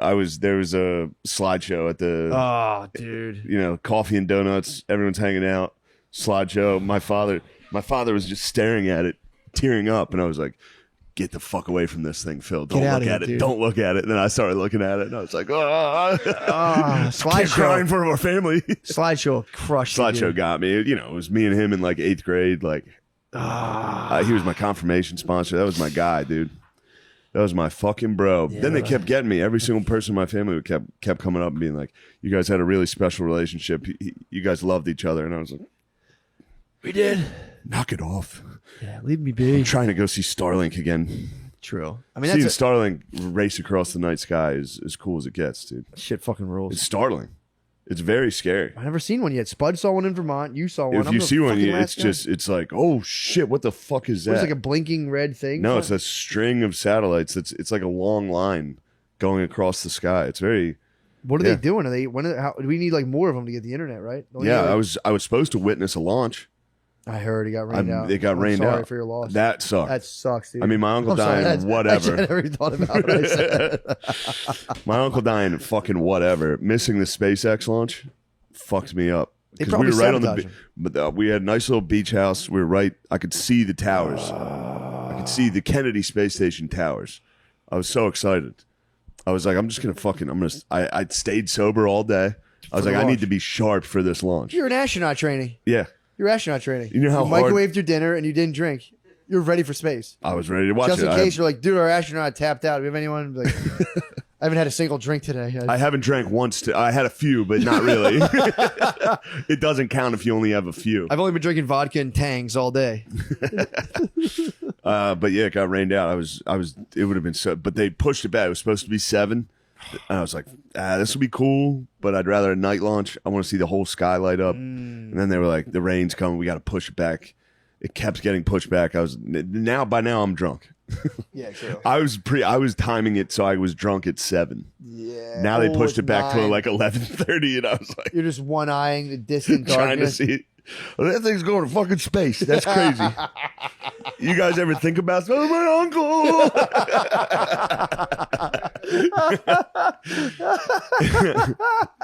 Yeah, that was it. And then they were like, launch is canceled. I was like, I'm staying another day. I'm going to watch it. Did you watch it? No, I left. I should have extended my stay one more day. Damn it. Oh, dude. Fuck Avis. The rental cars Yeah, fuck. got a flat tire. Oh, that was some bullshit. They don't do dude. anything for you. That had me fired up. They don't do anything. I always operated under the assumption, Brittany, we have like check engine light cars and all this shit. And I'm like, fuck them. If it breaks down, they'll come get us another car, and that's their problem. They I don't didn't know get they you were another like, car. fix it. They literally, the lady was like, well, is there, you can fix the tire and bring it back and we'll get you a new car. It's like, I got to go to fucking Pep Boys and buy a tire and sit in a fucking, it's like, Or she was saying just take it to the side of the road, jack it up, and toss the donut on. Yeah, they It's like, were. I can. I They don't were- want to do Yeah, that. they were saying you can put the donut on and then drive. I was like, well, I'm an hour away. I'm not Yeah, driving. Fuck that. What are you guys doing? Come get this Yeah. goddamn car. You have, especially you said you left it. It was nail. It was nail in the tire. Nail and If tire. you blew the tire out, even if you blow the tire out, it's like, come. I got the get it. coverage, dude. Fix it. Yeah. Also, luxury car. I got the fucking premium luxury vehicle. And they It told was a you- goddamn Chrysler 300. What the fuck, dude? Chrysler 300 is a fucking sack of shit car, dude. The interior of that car is a regular shitty car. Yes, I was driving a Chrysler 300, but then, dude, I was upgraded to fucking Jeep thing. What did they send you? Like, sir, do you want to have the look like you are selling 5 pounds of weed class? Of Yeah, it was everyone who's. I watch a handful of people make a good amount of money the first time in their life selling drugs. Many of them went for the Chrysler or the Chrysler 200. A lot of times Yeah. the baby Bentley. that was pre. it was the go-to, dude. Then Anyone that I knew- Dodge Charger came out. Then the Challenger, the Charger. I know one specific guy. Whoever the fucking made it. marketing guy is, somebody in there knows black dudes. Somebody in there is like, guys, they're gonna fucking love this shit. It doesn't even have to be nice. Let's just make it look like this. They're gonna fucking buy it, dude. You're talking Chargers. You're talking. Chargers Challenge. Although that I will give them credit. That's also a white trash vehicle. Yeah, and that's White trash. the Yes, because the one dude I saw in the glow up was that's the severely fucking- white trash. Yeah, that is the fucking. White trash. Yeah, then he did White fucking trash. Black dude. Dodge Charger. scrape the side of it. So Though. sick. Scrape the side. It was like a Obviously. Greek myth, dude. He was flying too close to the sun in his Chrysler 300. Maybe did some opiates and fucking fucked it up, dude. I wonder what the rate of how many Chrysler Scraped side. 300s are scraped and damaged, dude. It's got to be like All of them. 85%. It's got to be a 99%. All of them are fucked. All of them are in the junkyard, which is a twisted up driver's side, dude. Just some guy like see what happened was fucking turnpike bullshit. Bullshit Set happened. up bullshit. Something happened to me. They didn't have the rumble. The rumble strip's supposed to be 4 inches deep. This thing was probably 1.5. They fucked me. All right. We did it. Let's switch over to the Patreon. Oh, yeah. I have also me and Lemaire are floating over a sick idea for the Patreon. I'd like to hear it. Patreon exclusive live stream, the whole drive up. Ooh, that'd be very good. How much we'll try it. I would we'll love try. nothing more than to see you two operating with no me to be like, dude, what are you doing? I want to hear Matt be fully untethered and just like Dude, just it's you a chill. can't you cannot see Oppenheimer, dude. I have to I see it. forbid you from I seeing will Oppenheimer. see it, dude. I will seek the You forbidden cannot knowledge, see dude. it. I can't fucking wait. You're gonna I be, can't- you're gonna love it, dude. I can't wait. It actually Oppenheimer's sick, dude. I can't. When you were, I got him convinced. Or I got him confused. I thought you were calling me Turing. I was going. Yeah, no, you're not. I was like Oppenheimer. Wasn't that? And I was like, oh, that was Turing. I was like, sick. Oppenheimer. Straight Oppenheimer so rules, dude. I can't fucking wait. You're gonna love it. Although he's a fucking womanizer, dude. Oppenheimer was banging everybody. Was he really? Yeah, You dropped the bomb on me. he dropped it. Yeah, he was. Was he getting in drop? there. He was fucking dropping. I He mean, was yeah. fucking everybody's wives, every scientist What the around. hell? He was kind of a fucking dog. That's a fox in the hen house, though. It is. Chad scientist making weapons, being like, I'm gonna fuck these. Chad nerds' wives. scientist, then just he butt fucks. Yeah. Yo. How did he get him? Was he like, yeah, actually, you know what? Like, E doesn't exactly equal MC squared. And they're like, Yeah, pretty much. I mean, it's that. That's what I was like. Matt's gonna love this shit. So Oh, I it's just can't like fucking dudes wait. being intellectuals and like yeah. oh, that's awesome. There's Truman. Truman at the end is the best part. Being like, give me your bombs. Truman, whatever. It's not Yeah. that much of a spoiler. Oppenheimer goes in to talk to the president, and he's like, I have the blood on my hands. Mm. And Truman's just like, he takes a hanky out, and he's like, nobody gives a fuck about you, dude. I dropped the bombs. Get this fucking crybaby out of here. Dude, Truman rules, dude. It made me love Fuck. Truman. I think you're supposed to not like Truman in that moment. Truman fucking rules, dude. It's pretty He was nasty. literally like, shut the fuck Shut up, the pussy. fuck up, dude. We did what we had to do. Yeah, I pressed the button, dude. Yeah. Get out of here. That's kind of sick, actually. It's also just, I mean, of course, it was actually an obvious dilemma that these scientists had. yeah. That they were like, we're creating the thing that can end the world, but they're such little babies. They're all fucking communists the whole time. Are they really? A lot of them, they're all like, Germany's out of the war. We don't need to use the bomb anymore. They're having like meetings. They built it though. Yeah, they built it. These little nerds. And Yeah, those fucking nerds built it. Dude. Yeah, what the fuck? Don't do it. You guys are smart enough to build an atomic bomb. Hey, here's a news flash. But yeah, this atomic energy is not working for this bomb. Yeah. Don't do it. Use your brains to be like, yeah, we'll trick all these dumb guys into thinking there's no atomic weapons. They wanted that shit to fucking explode, dude. Get out of here. They celebrated when it went off, dude. Of course they did. I mean, that's No one was thinking about those poor Japanese. in terms of pure physics, dude. It's Yeah, like, whoa, It's cool as shit. pretty cool.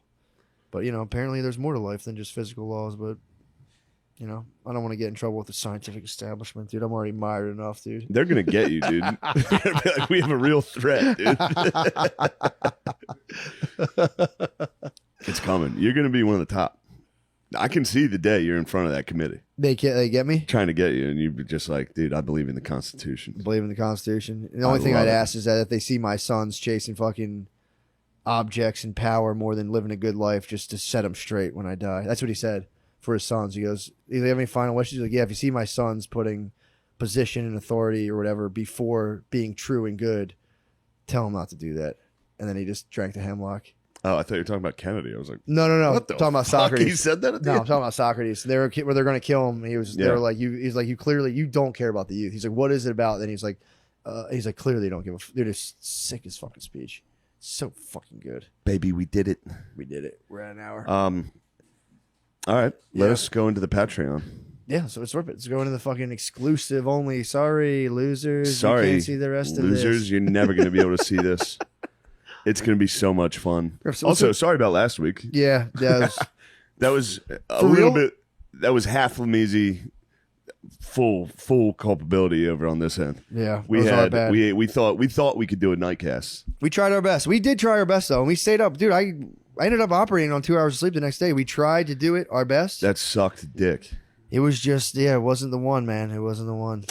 No, it was not. We stayed up all day and night toiling to produce Yeah. something, and we didn't get it. We didn't get it, dude, and we missed a week. It There were killed both of us. glimpses. There were glimpses of There comedy. were glimmers, bro. There were things. We did reach up and touch the heavens a couple times, but we spent most of our Yeah. time in hell that whole A time. lot of hell.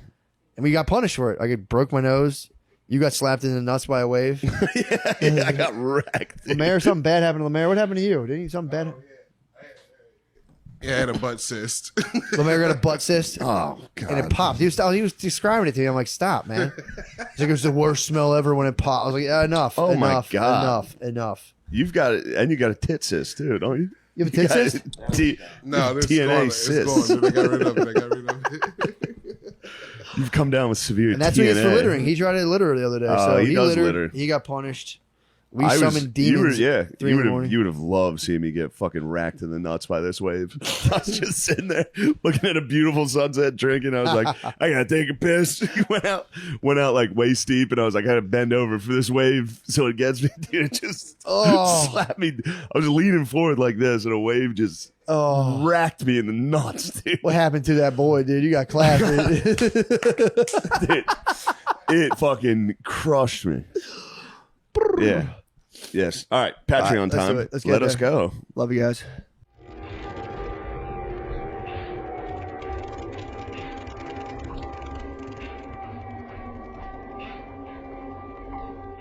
The Wild Wild West. Mr. Novak, how you doing, bro? Man, How you like the Mister? I've been trying to be way more respectful lately. have you? Mister, yeah. The Mister would just fucking piss me off. Fuck you. You don't like a Mister? No. I love I Mister. just feel like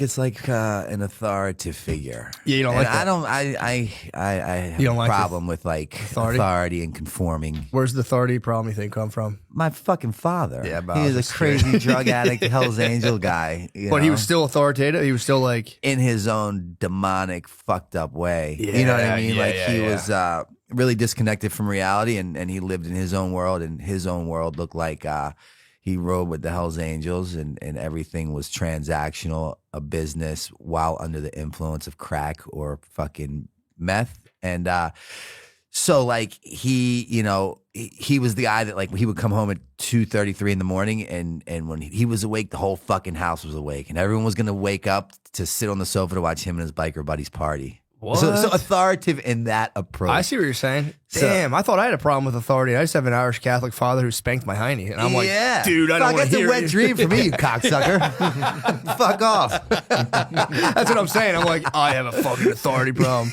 Mine must be nothing because I think that is real. The link to authority problems is just your relationship with your dad. And my mother's go-to my whole life as a child growing up, she's like, when I just couldn't figure out fuck about shit, she's like, we should put you in the Marines. Like, if you don't, Yeah, what thanks. do you think I want a fucking muscle-jacked fuck waking me up at 4 a.m. to 5,000 push-ups? You can fuck off. Yeah, that would spaz you. I have one of my moms, someone like my mom knows, got dishonorably discharged.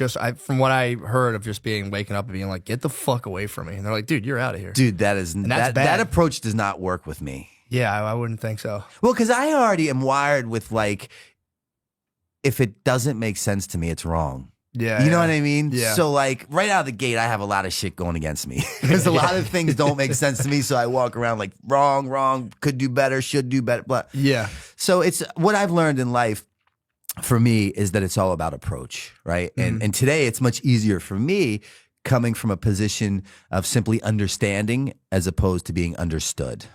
Yeah.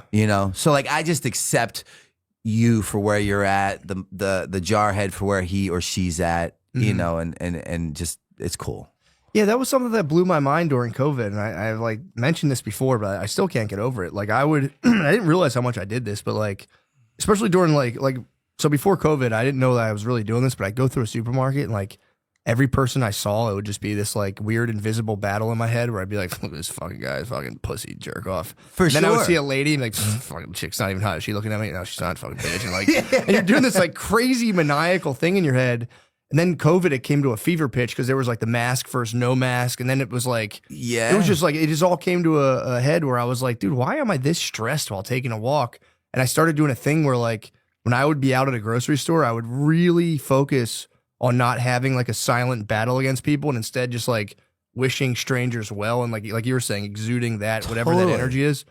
Dude, I felt so much more comfortable in public after that. Yeah. Which was like, it was like a revelation for me. I love being right-sized by humanity. It just happened to me recently. And I'm really good at like, again, I really have dove into this whole spiritual aspect of my reality and believing. When you say right side, sorry, what do you mean? Like, my ego will allow me to create these delusional narratives that aren't Yeah. even fucking real. And then when I'm proved wrong, when I really believe I'm right, I'm like, dude, I am a fucking asshole.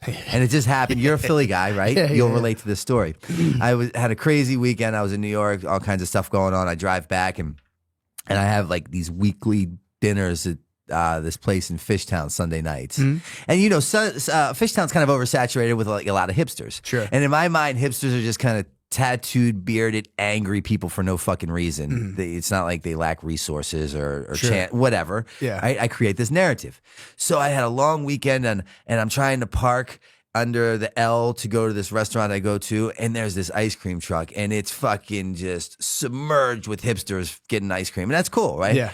But as I'm doing this 3-point turn, someone I've actually like, oh, he's fucking pissed, dude. He's got a problem. So now I haven't even seen the getting person. revved up. I'm ready. And I'm like the most fucking passive aggressive. Like I cringe at the thought of confrontation. But if you caught me on the right time, I'm like, Yeah. it's fucking on. Yeah, let's go. So as I'm parking, I see him and it's a hipster with tattoos and a beard who I already have created an issue with, but I Yeah. don't even know this person. Yeah. And he locks eyes with me as I'm hoping he would so we can fucking get to it. Yeah. And he goes, oh shit, you're so-and-so. And I'm like, yeah. And he goes, dude, I fucking love your work, man. And he had a camera in his hand and he was taking portraits and You stills. just He's socked like, him in the he's like, face. can I get a photo of you? This is what I do. And I'm like, dude, fuck yes and fuck me, right? Yeah, Because like yeah, I yeah. walk around just like at times, Yeah. and that's what I mean by really enjoying being right sized. Because Yeah. I have a job sometimes that consists of knowing everything, right? And that places me in a lot of positions that I don't really like to enjoy.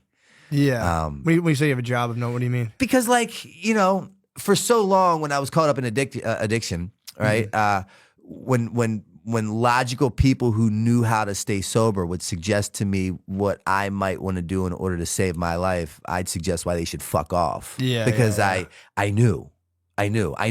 I was too smart for my own goddamn good.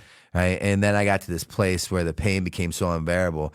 I was able to look back and recognize that like every common denominator in every one of my problems was me. Yeah. And maybe if I just get the fuck out of my way, I might stand a chance of living a better life. And what I do know is that I don't know. Because when I think that I know, there's no open mind. I am not teachable, and I'm definitely not willing to try anything that I don't agree with. Yeah. Which just sets me up for a fucking, all these terrible experiences. Yeah, take me back through that. So what was like, how did you, what's your story? Like, how did you get in that? Obviously you're saying like, family or, home life, not great. And then like eventually to like, gaining a ton of notoriety. Like, what was that like for you going from like the beginning to like the thick of all that stuff? Well, it's a very interesting narrative and storyline, I believe.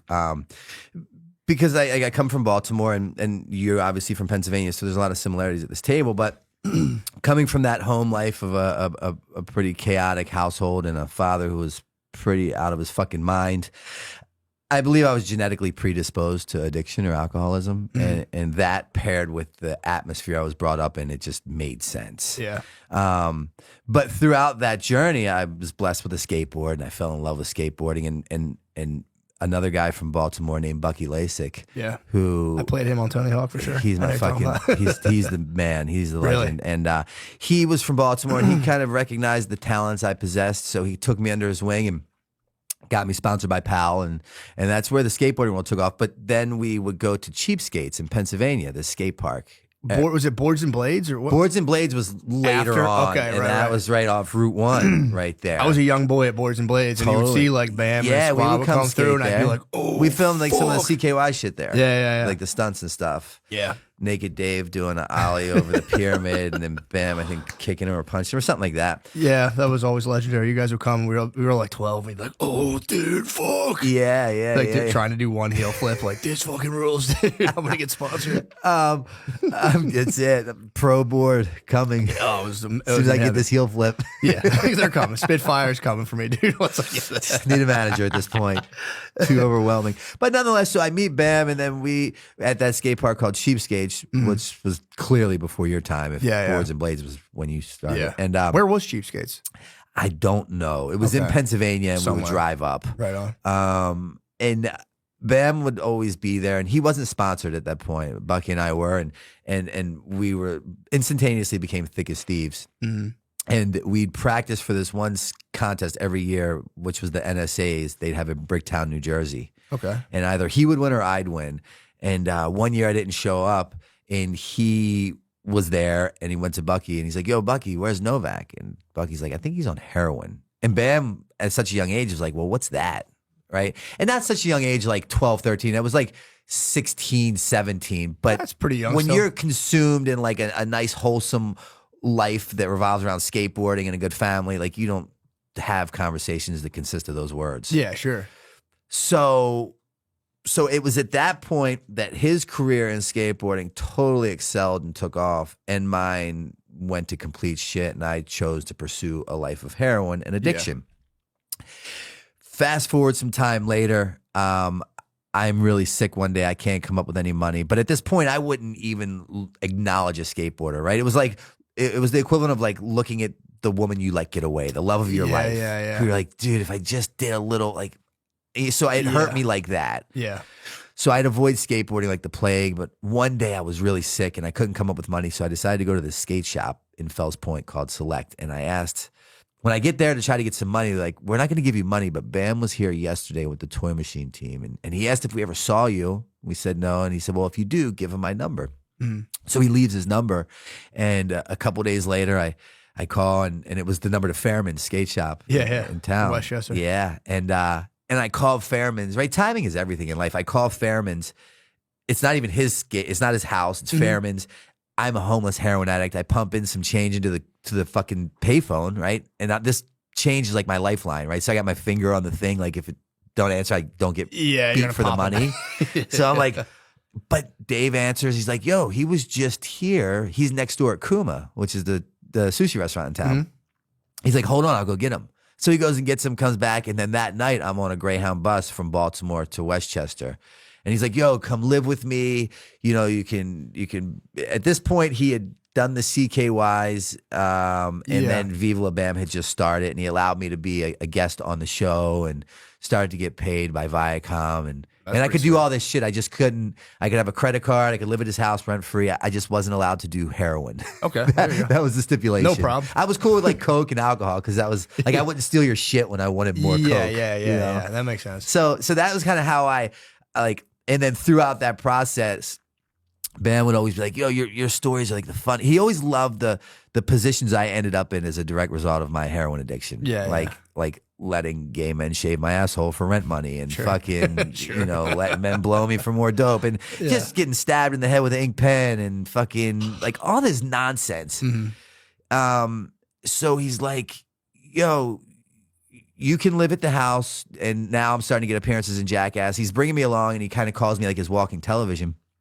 But he then one night we would go to Kildare's after a rap. We'd rap for the day. Cass and the crew would go there. And humongous table of like 40 or 50 in a bar. And, and he'd like, tell this story, tell that story. And you could literally hear a pin drop. And it was then that he's like, "Yo, you're going to write a book." Now, I had not graduated high school at this point. I had no GED. I had nothing. I had no part of ever wanting to write a book. He's like, "You're going to write a book." He gives me a notebook and a pen. And he goes, "You're to carry this around all the time." He's like, "I don't give a fuck if I don't even see you writing in it. You have to have it in your hand. The first time I don't see it in your hand, you're going back to Baltimore." Damn. So like the scales of justice were very equal there, easy to weigh out. Homeless in Baltimore, letting men blow me for heroin, or carry this fucking notebook and pen around and write my story.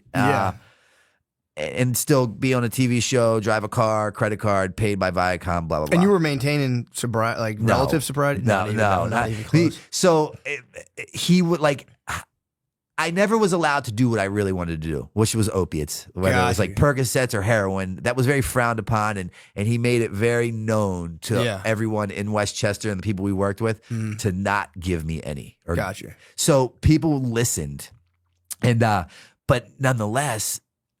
And the second book that I wrote, Streets of Baltimore, really dives into the psychology of an addict or an alcoholic, because I knew that I'm being presented this golden ticket, right? I can become this household name, making money. I can live in this fucking mansion, drive a car, blah, blah, blah. Yeah. But I know that it's only a matter of time before the rug gets pulled out from under me. Because I can't stop getting high. Yeah. So he's cool with the coke and the alcohol and because they don't really understand addiction at that point. Sure, yeah. But like inside of me, I can't wait to get back to Baltimore to fuck. So I'd tell him lies like I have to go back and get my favorite pair of jeans. And I'd fucking go back and end up there for 3 weeks. Damn. And just lost in Baltimore shooting dope. Jeez. And so he'd kick me out. I'd go to rehab and a lot of wash, rinse, repeats of that. Sure, yeah. Later on, he then comes with this new idea. I'm going to write this book. I have no desire to write a book, but I had read a book called A Million Little Pieces by James Frey. Brilliant book, and I love the outline of that. So I'm no fool by any means, and I went and I just copied his outline, and I wrote a fucking 12 chapters, pen to paper, right? No laptop, anything. And my co-author is a man named Joe Franz, who made all the CKY videos. Okay, yeah. Filmed the Viva La Bams and Jackass, and he did not want that job, but Bam was like, "Dude, you're going to do this." Because no one wanted to work with me. I was like, I was not a good fucking employee. Yeah. My behavior was rather erratic, to say the least. But he made him kind of do this. And then a year later, I'm like, "Yo, I think I'm finished." And Bam started reading. He's like, "Dude, this is really something." So then he gives it to Joe. Joe turns 12 chapters into 23. And we get a literary agent off of Bam's manager, finds me a literary agent, shops around, and it gets fucking picked up. And it does like really, really well. What was it? This is your first book, The right? first This book, was Dream cool. Seller. Dream Seller. That's a nice title, too. Which was fucking, I mean, that's what I did for a living, right? Like I'd make people believe the unbelievable. I'd build your hopes up to like make you believe that like it was going to be different this time. Just in hopes for you to believe in me enough for me to get some cash out of you. To only apologize and just to wash, rinse, repeat. And that's kind of what my life looked like for a long time. But that's how I ended up in all these places and doing all these things. That what I didn't know then that's really rad now is that's life. It's live forward and learn backwards. And I didn't see that I was kind of being tasked with this fucked up position of addiction or alcoholism to then be later on blessed with recovery and use the very same platform that I gained notoriety from as being just this fuck up drug addict alcoholic to being this guy that's like yo, if you want help, like I will help you. I have Yeah. all these avenues to like get you out of where I once was. Yeah, can you put that into words? I'm always kind of fascinated by that when it's like, because it is obvious to anyone who's not on drugs. When you know someone who's on drugs, you're like, dude, if you just don't do drugs, you won't have as many problems. And they're like, I have to do them. And Sure. it's like, how do you? What is like the thought? Is it even a thought process, or is it just like a genuine, just like Well, urge? At that point in time for me, I got to a place in life where any person, place, or thing that stood between me and a bag of heroin must and will go. And it was never personal. It was just business, right? Because I'm a good guy with a great heart, and I was raised by a loving mother who taught me to show kindness and compassion to humanity. But don't catch me when I'm withdrawing. You know what I mean? So it's like, Yeah. so what, I own treatment centers today. I own sober living houses. I'm totally immersed in that world. And the truth of the matter is, we are amazing people that have been diagnosed with a deadly disease that makes us make terrible decisions. That's the reality of it. Yeah. At least my story. Yeah. So you're saying like, like the process of like having, I guess, that urge versus like, like you said, in some way you kind of know like, yeah, this isn't going to go well. So I remember, But you just have to. I have to do it. prime example, we were kind of getting into it a little bit before we got on. I had just done a year in George W. Hill Correctional Facility, right? They let me out New Year's Eve. I'm living in Westchester, and I have an amazing fiance at the time who's now my ex because they continue to get between me and drugs. So they have to fucking go. Yeah. And she's moved our home while I was incarcerated. She redecorated it, really tried to love my addiction out of me. And I wanted to be done with it. I really did. That night I was released, I called up one of my buddies who rode with the Pagans, who partied with us in Westchester. And he brought over some Percocet 30s and a couple Xanax. Now, I had been sober for a year up to this point. Yeah. And I'm on parole. Like, I know what the deal is if I fuck up. I find myself in Ryan's Pub in Westchester because I live right down the street, and I told my chick, because she'd watch me like a canine. I'm like, I just have to go up here to say hi to whatever. And I go, and I'm in the pub, and I'm sitting on the toilet, and the toilet paper dispensary is to my right. And I crush up 2 Percocet 30s and a half of Xanax. And I have it in my billfold, and I'm about to put it in my nose and sniff it, and I'm literally crying. I uncontrollably crying. I can't stop crying because I know that as soon as I do this, I'm going to begin that behavioral pattern that takes me where I don't want to go and makes me do things I don't want to do, but I can't control myself. Yeah. Like Yeah, there's that's a no good explanation there's of no it. room for logic at that point. Jesus, man. And that's kind of what my day in, day out looked like for a long time. Yeah, that's a good explanation of it. Because I know it's not like a thing with like words. It's just kind of like you also don't, and it's like it's pretty fucking rugged, man. I remember that night. I'm in the bathroom. I'm doing this, and I could hear people out in Ryan. You know where Ryan's is, and they're having a good time. They're waiting for the ball to drop. They're laughing. They're fucking playing. They're cheersing, and I'm in the stall just crying uncontrollably with a fucking rolled up bill up my nose, getting ready to sniff everything I love away. Oh, And that's what addiction is yeah. as a whole. But it didn't start that way, you know? Yeah. How did you end up starting to do heroin? Because that was like a big jump from like skating. Yeah. Was it the pills first? It was or- the fucking hallmark progression, you know, Oh, the yeah, the alcohol, perks the and all weed, shit. stealing Yeah. the herb from the dad, and Yeah. then the blow because he sold a lot of blow. And Yeah. things just progressively got worse, but mine was genetic. So, I have a mother who was a nuclear physicist. I have a brother who is an attorney who works in the White House. It's awesome. I have a sister who works in the hospital my mother ran, but they are by a different father.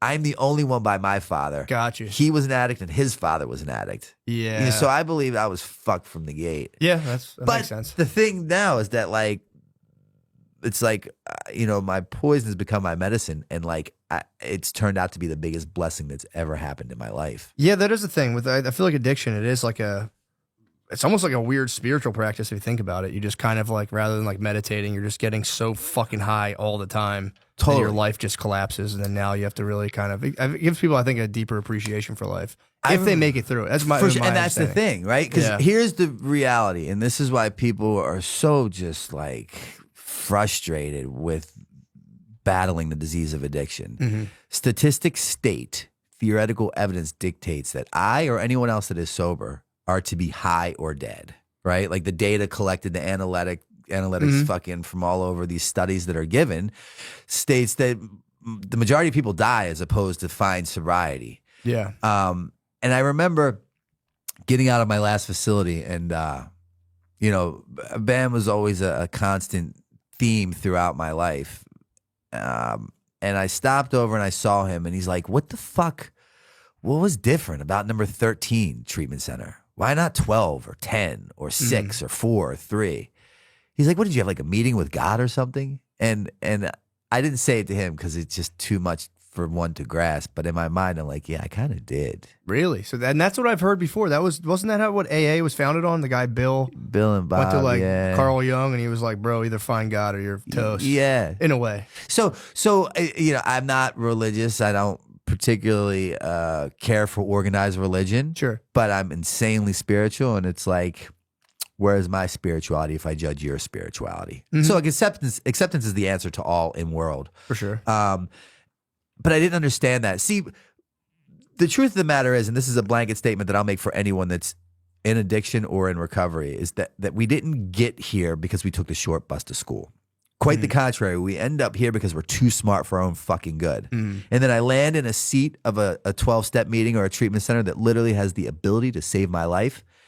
And I fuck around and outthink myself right out of it. Yeah. Right? Because recovery is one of those weird things that works so well, people stop fucking doing it. Yeah. Think about it. It's such a mind fuck. Yeah. Right? So what I didn't know is that like the last thing I tried was the first thing that worked, right? Because I was just too smart for my own good, and I wasn't quite willing to buy into the process. It worked great for you guys, but I'm a bit different. Yeah, right? That's everyone I've known. Totally. Like, I'm not one of those guys. Yeah, for sure. And at the end, when I was optionless, literally I was homeless, I was moneyless, I was friendless, I was carless, loveless, just that was me. I had no other choice but to buy into the process. And I didn't even want to do it then. I begrudgingly did it, but like, fuck it. I have the time, and no one's expecting or requesting my fucking presence, so let's run it. And the craziest thing happened is it started to work. I experienced the 12 steps, and what happened throughout the 12 steps is I had a spiritual experience. And the definition of a spiritual experience is simply a psychic change, meaning that I, Brandon Novak, today no longer look at things the way I did then. Do you remember what kind of kicked that off exactly, or was it just kind of pain? Pain. I had to end up in a place where the pain was so fucking unbearable, right? Like to where my back was against the wall, and I had nothing else to do to get myself out of the position that I had created for myself. How long did that take? How long did that take of like doing heroin? Well, my overall resume with alcoholism and addiction was 22 years. Okay, wow. So, but the last 10 were really bad. Yeah. What did that look like in terms of like you're saying like the personal pain? Was it like obviously like there's probably physical discomfort and all that stuff, but like just like alienation from everyone you've ever known? Were you like kind of like kicking yourself over like how much better things could have went? Like what was like the real primer? All of the above. But what I didn't know then that I know now is that each one of my attempts at trying to find recovery were not failures, despite me thinking they were. Because like I would use in treatment, I'd get kicked out, I'd leave, I'd use the same day. And as any blessing happens to anyone, it happens unbeknownst to us, right? Like if I knew when and where a blessing was taking place and I was to report there to receive said blessing, I'd fuck that up, right? So like I had to be put in this place where these seeds were being planted unbeknownst to me. And then finally, on that day where the appropriate amount of pain was created, where it became so unbearable that I was finally willing to do what I had never been willing to do, which is become open-minded just long enough to pick that phone up, ask for help, and then the craziest thing ever, but fucking follow through with it. I started to see that like none of this was what I thought a failure. Like it all played its part when it was supposed to, so that finally when the opportunity met the appropriate time, an event was going to take place that was going to create this outcome unlike anything that I could wrap my feeble mind around. And I saw on my way into that last treatment center, like it's like the skies parted and I walked across the sea and everything they said made sense, and just like it hit me. And I knew that like, I get it. It makes sense now. Yeah, It, makes, like, okay. it all makes sense. And so you knew even just heading while on the way there, you're like just something flipped. because they would be like, dude, I own facilities now, and my favorite thing is to run groups with my clients, and I can't get enough of that. And I'm like, who in here thinks that you're in here because of drugs and alcohol? And the majority of them raise their hands, and I'm like, you're all fucking wrong. That's not why we're here. The drug and the alcohol is not the problem. So right out of the gate, no wonder you keep repeating your behaviors, because you're fighting the wrong fucking opponent. You're in the wrong ring. You're going to lose every time. Yeah. Right? The problem is the thinking and the attitude and the behavior. Right? So as long as I continue to repeat the behaviors, I'm going to repeat the outcomes where I end up in a place where the only answer is a shot of heroin or a glass of wine. Yeah. So once I realized the alcohol is the solution, not the problem, I've now identified, right, who my opponent is. It's my behaviors. So I had to change my behaviors to change the outcomes. I started to then gain a better understanding of the reality of my situation. And what I learned is the reason why I got beat so bad is because A, I always underestimated the opponent that I was up against because I was the great I am. Mhm. And B, I never gave it the time, attention, or respect it deserved. Yeah, and you're talking, when you say that, you mean like yourself basically, or like, because it sounds to me like it's like you were saying, like, yeah, fucking heroin, fucking keep making me fucking do it. When in reality, it is like it's yourself, and nobody, even without drugs, nobody wants to admit that like they're a complete problem. Exactly, and again, this isn't just. Substitute the word drugs for whether your thing's porn, sex, food, shopping, gambling, fighting, fucking, whatever. Yeah. Right? These are the solutions to the problem. And you were talking about it during COVID, right? Prior to COVID, you'd walk around with all these narratives of these people. And then all of a sudden in COVID, and it made me think of it, we were kind of forced to be with ourselves, by ourselves, to look at ourselves, which is what we avoid by fucking fighting, betting, shopping. You know what I mean? And then I start to look at me, which is why I got high for so long, right? To escape the shitty reality I created for myself as a direct result of continuing to shoot dope. Mm. And then finally, when I got into a place where I could start looking at me, I realized that I'm the problem. Right? Yeah. There is no their part. And the longer I think that there is a their part as to why I'm this way, I'm just the victim. So now I'm going to drink because of my shitty life. And you would too if you had a life like mine. I'll justify why. Right? The brain is the fucking problem in every area of life. Yeah, dude, it does. It can fuck you up, man. It can really fuck you up. You can do anything and just be like, get something in your head like, oh, I'm not good enough. Totally. And then it just snowballs. Yeah, it's kind of fucked up. It's insane. But if you're aware of it, then it's worth its weight in gold. Yeah, true. And now, like, the longer I stay sober, the more work that I do, it's amazing. What I do know is that I don't fucking know. And I don't take credit for any of this. Yeah, how long have you been sober for? Coming up on 10 years. Oh, nice. So it's been a while. Yeah. And now all I do, I dumb my way into this shit. Yeah. And now I always say I came into like sobriety as a king. And I worked my way up the ladder to become a humble servant. And the more people I help, the more I give away, the better my life is, the more I gain in return, which makes no sense. Yeah. Right? Like in any business transaction, if I give you something I have, I'm to walk away with less. In this weird, magical, spiritual world of recovery, anything that I give you, I'm walking away with more. Yeah, dude, that I remember that was like a weird shock for me when I went to school for social work for a while, a couple years ago, and I would get like inmates housing. That was like a thing I did for like one of the field placements. And then there was this one guy who was a fucking pain in my ass. He'd always like call me and just be like, "You're not doing shit." Blah blah blah. Sure. He was under the gun because they were going to take his kid, a bunch of shit if he didn't find appropriate housing.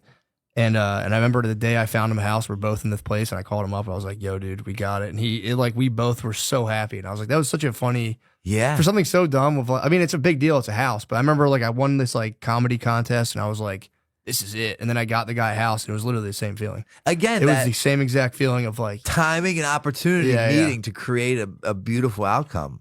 But it is a weird thing. That was like a weird thing for me when I was like, oh, you can get just as happy for doing nice things for people as you can, like, you know, achieving some sort of personal victory. Any monetary fucking victory. Exactly. And it's like, it is honestly, I would argue that like when you do something like awesome for a person, I think it feels better than if you just like kill it in some way with like a sales thing. It's Straight like, up. Yeah. And you know, and that's the thing. No matter how much, for me, what I did for the majority of my life is I just like rearranged the furniture on the Titanic, right? For years, and I swore that this way was going to be the proper placement to make sure my ship doesn't sink. And I would always do that.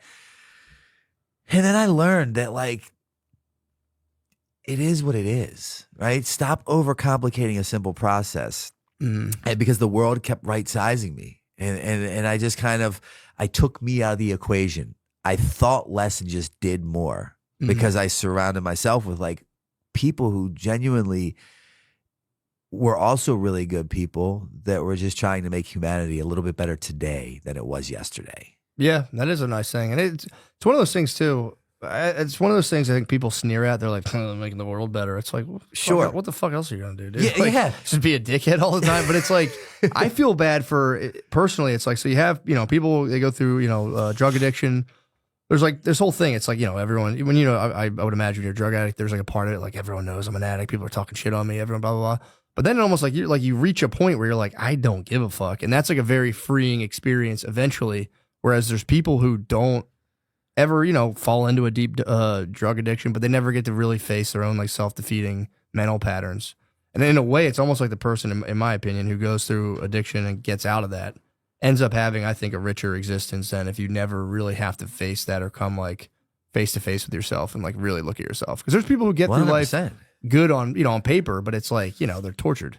Absolutely. And it's like, I always thought it was like a shame. I couldn't agree with that sentiment anymore. That's a spot on fucking example. Because everyone I know who's in recovery is like, they're very open. There's like you can, and I almost like you can tell. It's like, okay, this person really has turned a corner, because it's like, something switches, and it's like nobody really knows exactly what that is, but it really is the most consistent factor is having some sort of spiritual experience, or like, you know, like an awakening experience. Studies show that people that do what the studies show that sober people that do what other sober people do in order to stay sober have better odds of staying sober.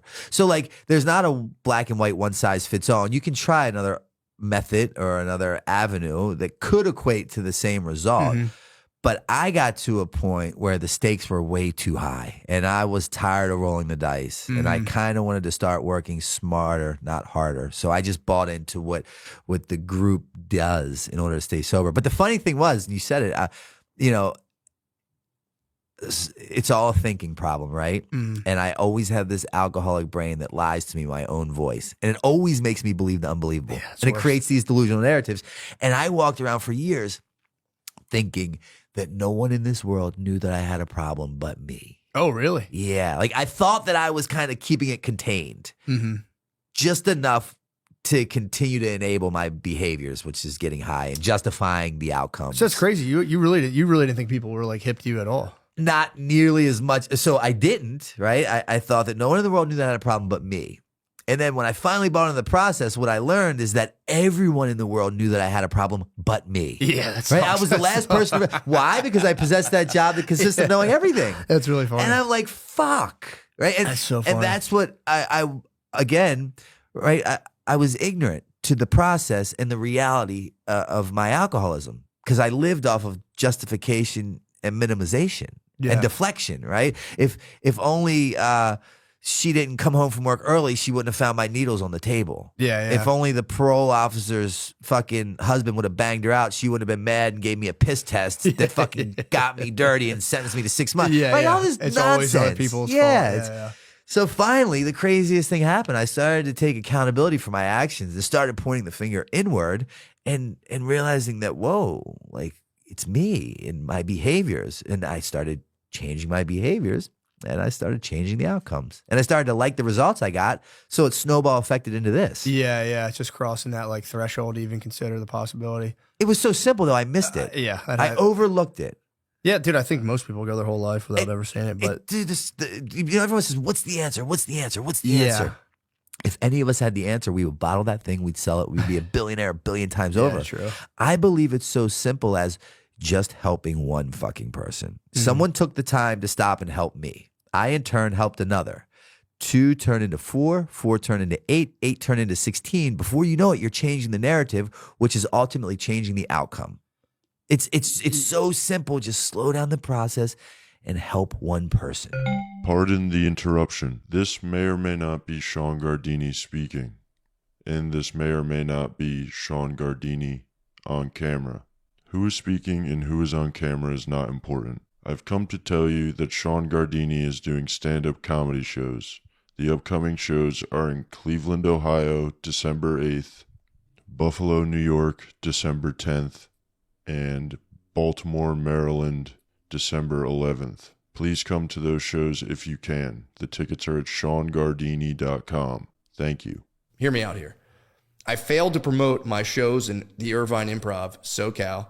I'm so fucking SoCal. I forgot to do the ads or make a flyer for the Irvine show.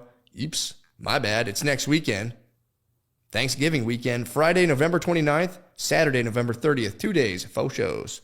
Come out to motherfucking Irvine Improv. And I'll be honest, I'm not just saying this because I'm doing a show. I love Irvine. Irvine was the first place I went to in California. And I was telling someone recently, I'm like, I fucking love Irvine. And they lived in LA. And like, are you kidding? Are you trying to be funny? I'm like, no, why? And apparently everyone from LA just snubs Irvine. Like, I would never. Fuck you guys, dude. Irvine rules. LA's fucking bullshit. Irvine, we're talking Laguna Beach. We're talking motherfucking Newport Beach, conservative ass stronghold down there in SoCal, dude. Shit. Come out. I love Irvine. It's literally the first place I went to in California. I'm very excited to go there. I'm going to bring my whole motherfucking family. We're all going to do Thanksgiving out there. It's going to be sick. So Irvine Improv, Friday, November 29th, Saturday, November 30th.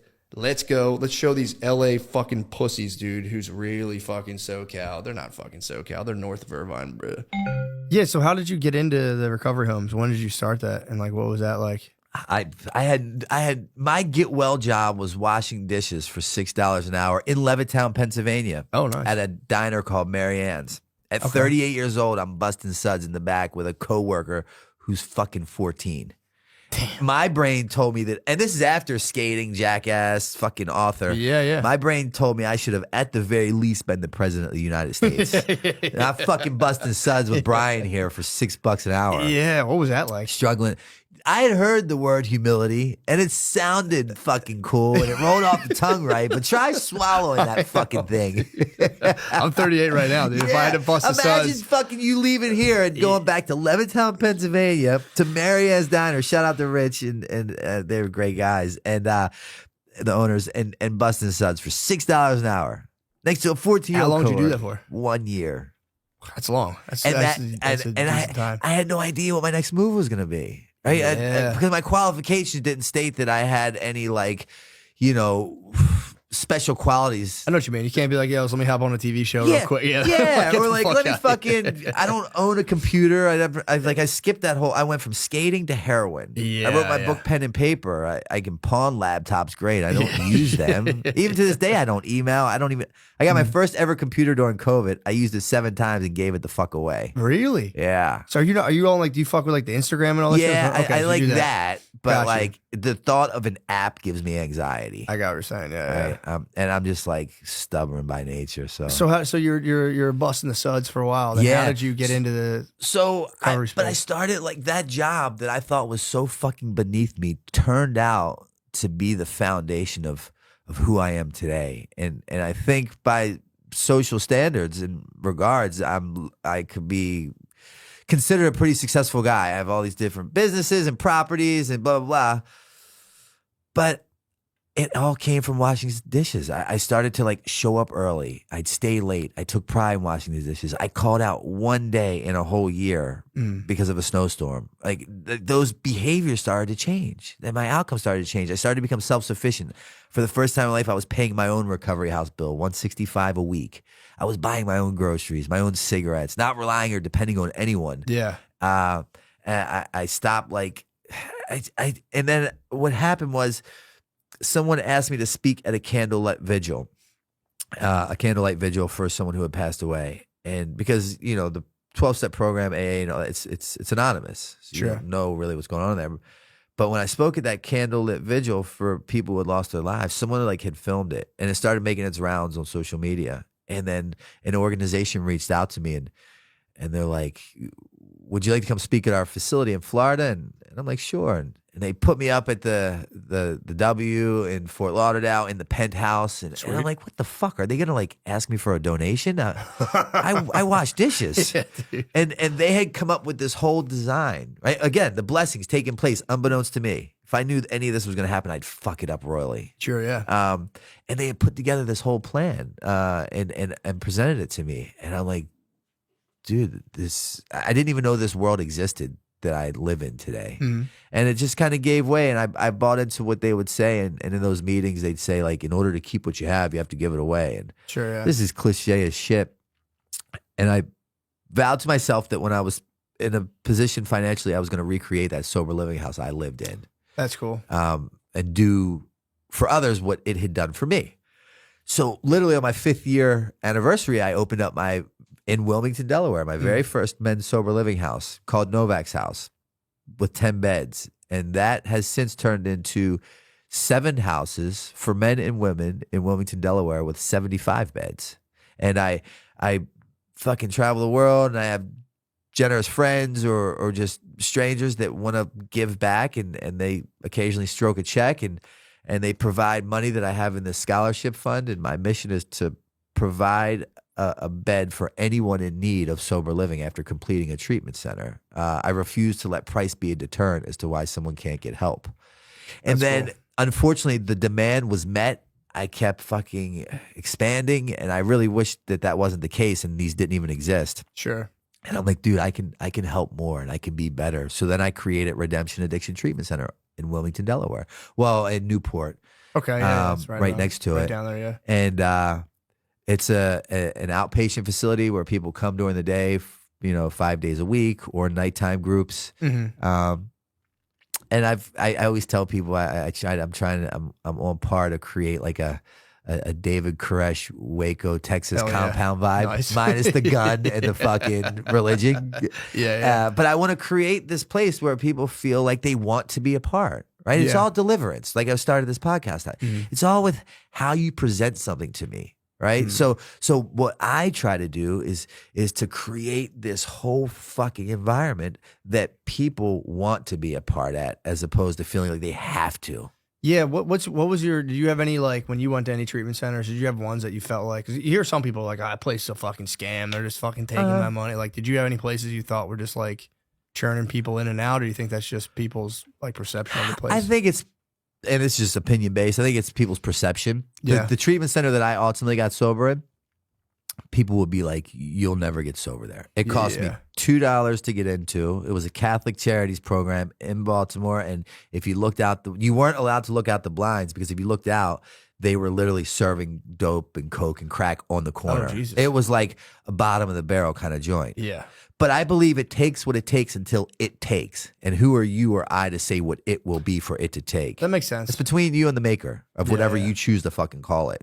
Because it's not like once you get to this appropriate program, they give you this secret pill for the cool kids. It's fucking recycled rhetoric that you hear in all the facilities. Yeah, it's that makes sense. Fuck. Yeah, that does make sense. I believe the perfect treatment center is whichever one you get sober in. Yeah. And I didn't have a say. I didn't get to pick my sober date. I didn't, Yeah, true. Again, that was a blessing. Yeah, They they gave you the right massage. Yeah, and the place was kinda finally chill. they fucking gave me a happy ending with a massage, and they played my favorite song. That and might turn me around. And I come God, and here we are. I'm the spiritual fucking guru.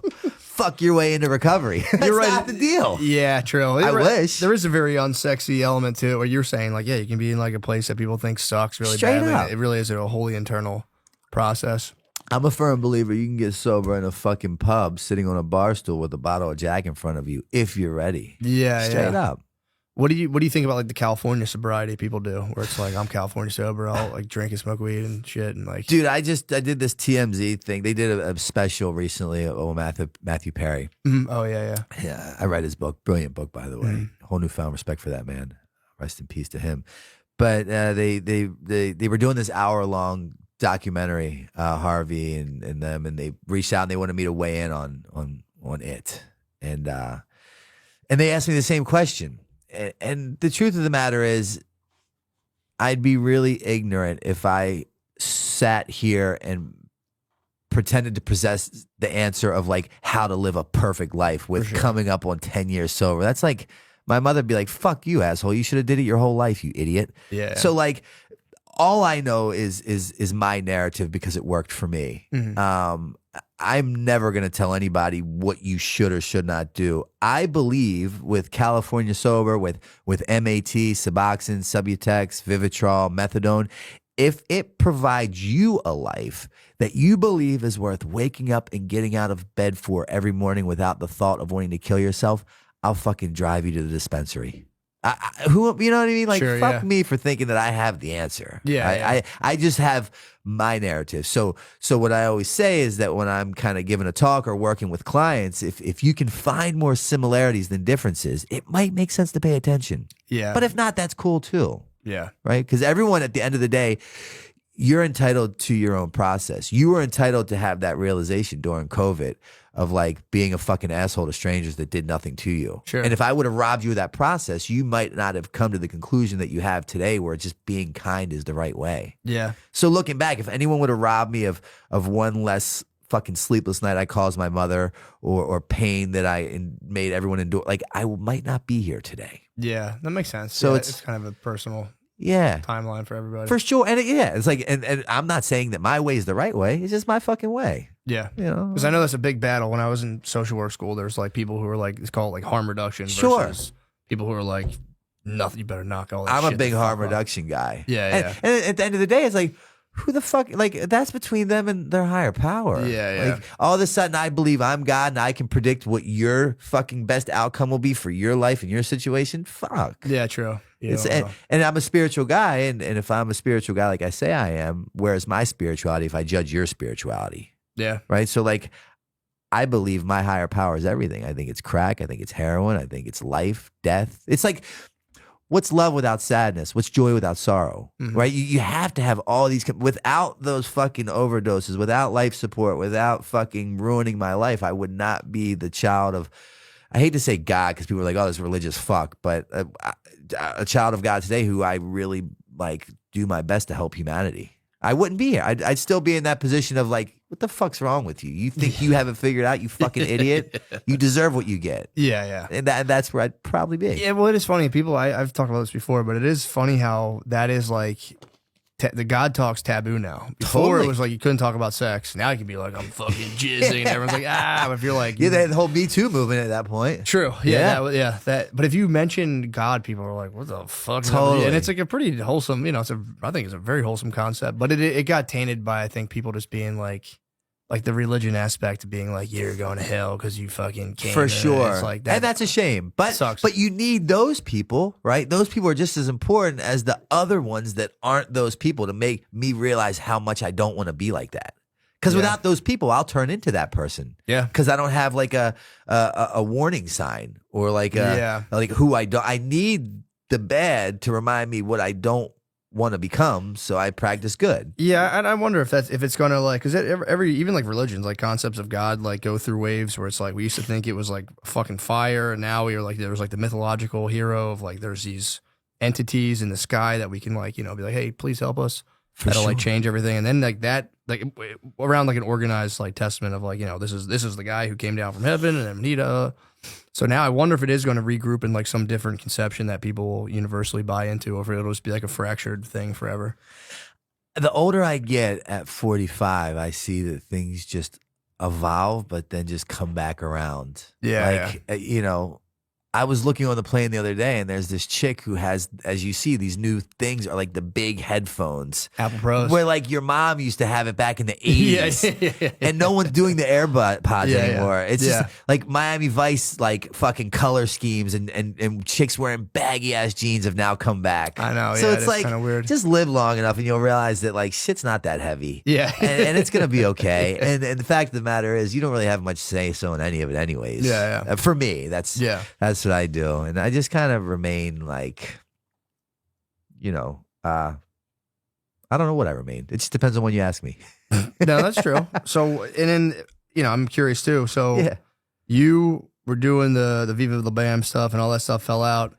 Like what happened with all of like all the people from Jackass? You guys all still talk, or like where did, like, was there like a big falling out, or like what happened? Nah, I mean, everyone's good. I was just with Steve-O in LA a couple weeks ago. Yeah, he's kind of doing his thing. He's killing it. Pontius, I love him. I speak with him, and those two guys I probably speak to more regularly than the most. Bam is battling his own demons, and unfortunately, because of that, we seem to be in two different places where there's just not a lot in common at the moment. For sure, so yeah. we don't really just pick up the phone and chat. I think if I had to make a prediction of what would kind of connect us again, it would probably be skateboarding. That's cool. That's always been the common bond and theme throughout our relationship. Do you still skateboard? Yeah, but Nice. for my mental health now, obviously Really? not like is like Yeah, you just do it for fun. Yeah, I try That's to cool. carve out time to like just get in a van and go with the homies and film and just like shut everything off. That's kind of tight. And other like Brandon Turner, shout out to Brandon Turner. He's on the West Coast, fucking killing it. He's a sober guy. A lot of skaters have become sober and they're kind of doing their own thing with recovery. And I was talking to him yesterday, and we're gonna fly out. I'm gonna fly out there. Kind of, we're working on a project together, possibly, and you know. So oddly enough, the ones that we used to party and run with and fucking go crazy with have now found like this new way of life. It's really attractive, and we join forces to just kind of hopefully promote a healthy way of living. Yeah, it is funny, especially if you think about the origins of like Jackass was like the possibly unhealthiest, most insane way of living Yeah. possible, and it was so fucking fun to watch. It was awesome, but it is funny to come full circle and be like, now we've all actually chilled out immensely. And Dude, Steve-O is like so fucking sober. There was a point in time where I thought about asking him to be my sponsor, and I'm like, dude, I don't know if I want to get like that sober. Yeah, like he's like shout out to him, but he's like someone that motivates me. But he's like, you know what I mean? He's yeah.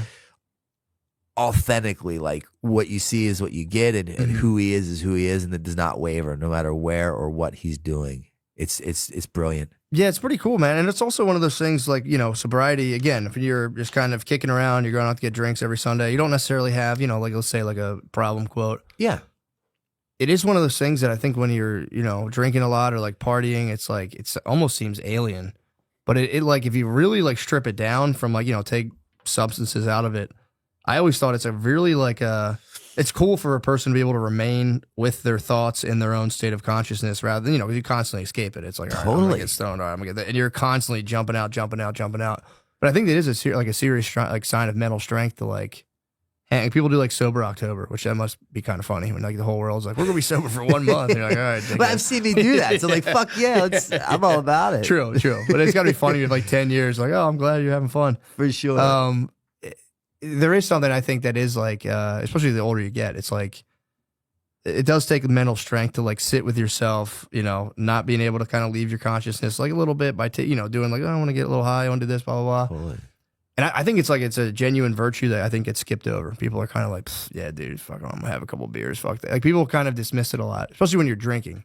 But I always thought it was like it's hard to do. It's like, it's very hard to do. And it takes like, when you can't kind of jump out of yourself for a little bit, it forces you to work through, the kind of, whatever, broken gears in your head. I make a point to let people know that in my programs, right? Because the people that I'm working with, they're coming in, they have a week, they have 2 weeks, they have 4 days, they have 1 day, and they're sitting in there and they're feeling like they're not enough. They could be doing more. They should be further along. And I'm like, look, what you're doing, the majority of society is not.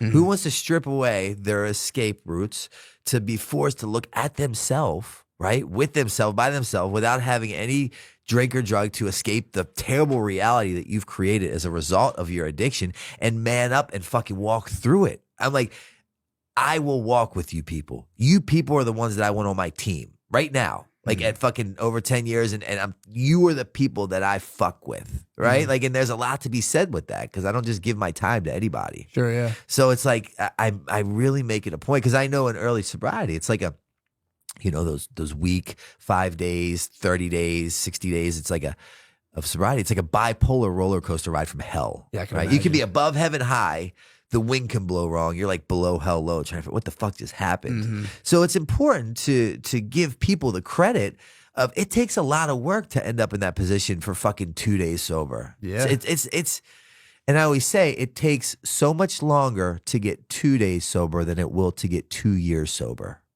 Yeah. I can Because see you're that. just sitting there looking at the clock and you're like, Yeah. should I not? Can I not? Should I say fuck it and just do it? Should I not do it? You're still consumed with Yeah. the actual drink or drug. You're just not partaking at that moment. Yeah. And to make it through that, to address all these ailments and start to look at you without an escape, that's fucking big boy shit. Yeah, it sucks. And It's most fucking- people don't do it. Yeah, I know. And that's okay. I need those Sure. people that don't do it to show me why I really need to keep doing it. For sure, yeah. Right? It's all Yeah. perspective because they told me at treatment if I changed my perception, I could change my world. Yeah. And I bought into that shit. hmm You know, and believe it or not, they were fucking right. Yeah. No, it's pretty sick, man. I'm Yeah. happy for you, man. That's awesome. Yeah, you know, it's like I'm stoked, I'm grateful, but who really is like my mother, Yeah. my friends, my employees, the police, Yeah. the probation, the parole officers, the judges. You know, Yeah. life has become a better place to be in with my sobriety, not only for me but for other people.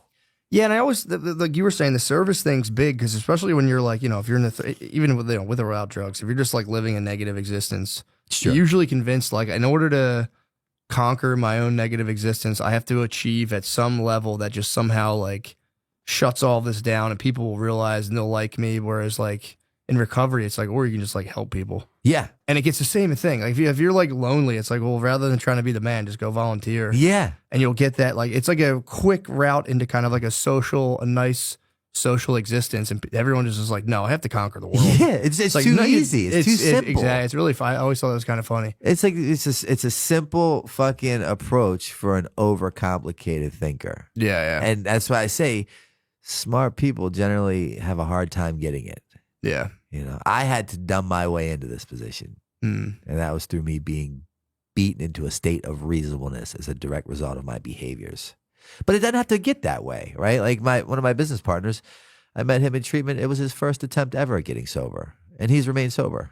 Really? He You just was like, fuck it up. So it's like, and that's the frustrating thing. Most people are like, well, why can't my loved one get it at number 1? Why does he have to get to 13 like you? There's no black and white. It's such an individualized process. And if you look at the statistics, it's very sad because it states that you're not going to win. But Yeah, that's- I'm here to fucking say, like, You fuck can. that. Yeah. Like, not only am I going to win, I'm going to fucking kill it. I'm going to own it, and it's going to turn into be my biggest blessing. Yeah. And if I can do it, so the fuck can you. There's Mhm. nothing different between us except for what I was willing to do. Yeah, I mean What yeah, and I'm sure that's got to be like it's really rewarding too. Like so you were saying, having the groups and like seeing like even a couple people kind of take off. Because I guess if you really look at the recovery homes, is like if this doesn't work for me, this whole place is bullshit. Or it'd be like, dude, For sure. yeah, someone's got to do something. 'Cause what is like the opiate with overdoses going down? Are they still going up? Or like I'm not a big stats guy. I don't Mhm. look at numbers. I just kind of fucking remain ignorant to it and live in my own world. yeah. Which Well, you is don't great, hear about but it as much anymore. It like dominated everything for a while. After COVID, alcohol became a big thing. Oh Yeah. So I have a lot of alcoholics in my facility now. gotcha. And then meth's making a pretty big. Yeah, meth made Big it. push. Wow, comeback. A lot of Or- people got off heroin or fentanyl with meth. Yeah, You know? I've heard. I've known people who have like off the heroin, meth comes into the picture, and they're like, "Damn, I'm actually super productive." And then it's And just then like, I do I work with the DEA. I'm like a keynote speaker for the DEA at these summits that they have all Mhm. over the nation.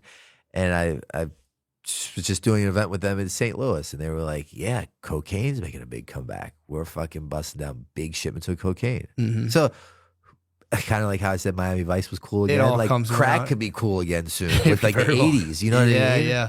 Like that's usually how the world works. Do you think they should legalize drugs? Do you think that'd be easier to help people, or do you think it would make things worse? I think so. You know, I don't know about legalizing it, but I do believe in like safe injection sites. Mm-hmm.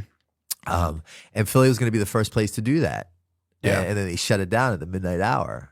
and their fear was that like it could trigger others in the community to want to get high. And I don't, maybe that's the case, but for me, I would never walk past a safe injection site and be like, I think I want to go in there and shoot up heroin. Yeah, I don't think it would. I think they did this in London or Britain, whatever, And years ago. And I believe worked. it works in Sweden. I think maybe. Yeah. And what I think would be beautiful about it is you use it as a portal, right? It's a major harm reduction approach. They give you clean needles, clean water, clean cotton. And they test, obviously, the drugs. And then they test the drugs. And the majority of the people that are in there don't really want to be in there anymore. That's kind of what it's lost its allure. Exactly. You're under you're in like a doctor's bench. Yeah, you're being fucking monitored as you shoot up with some weird guy to make sure you don't die, to inject you with Narcan. So at the very least, when you do say you're ready, bam, we have avenues to get you. Yeah. But now check this out. Me being a major advocate for that, right?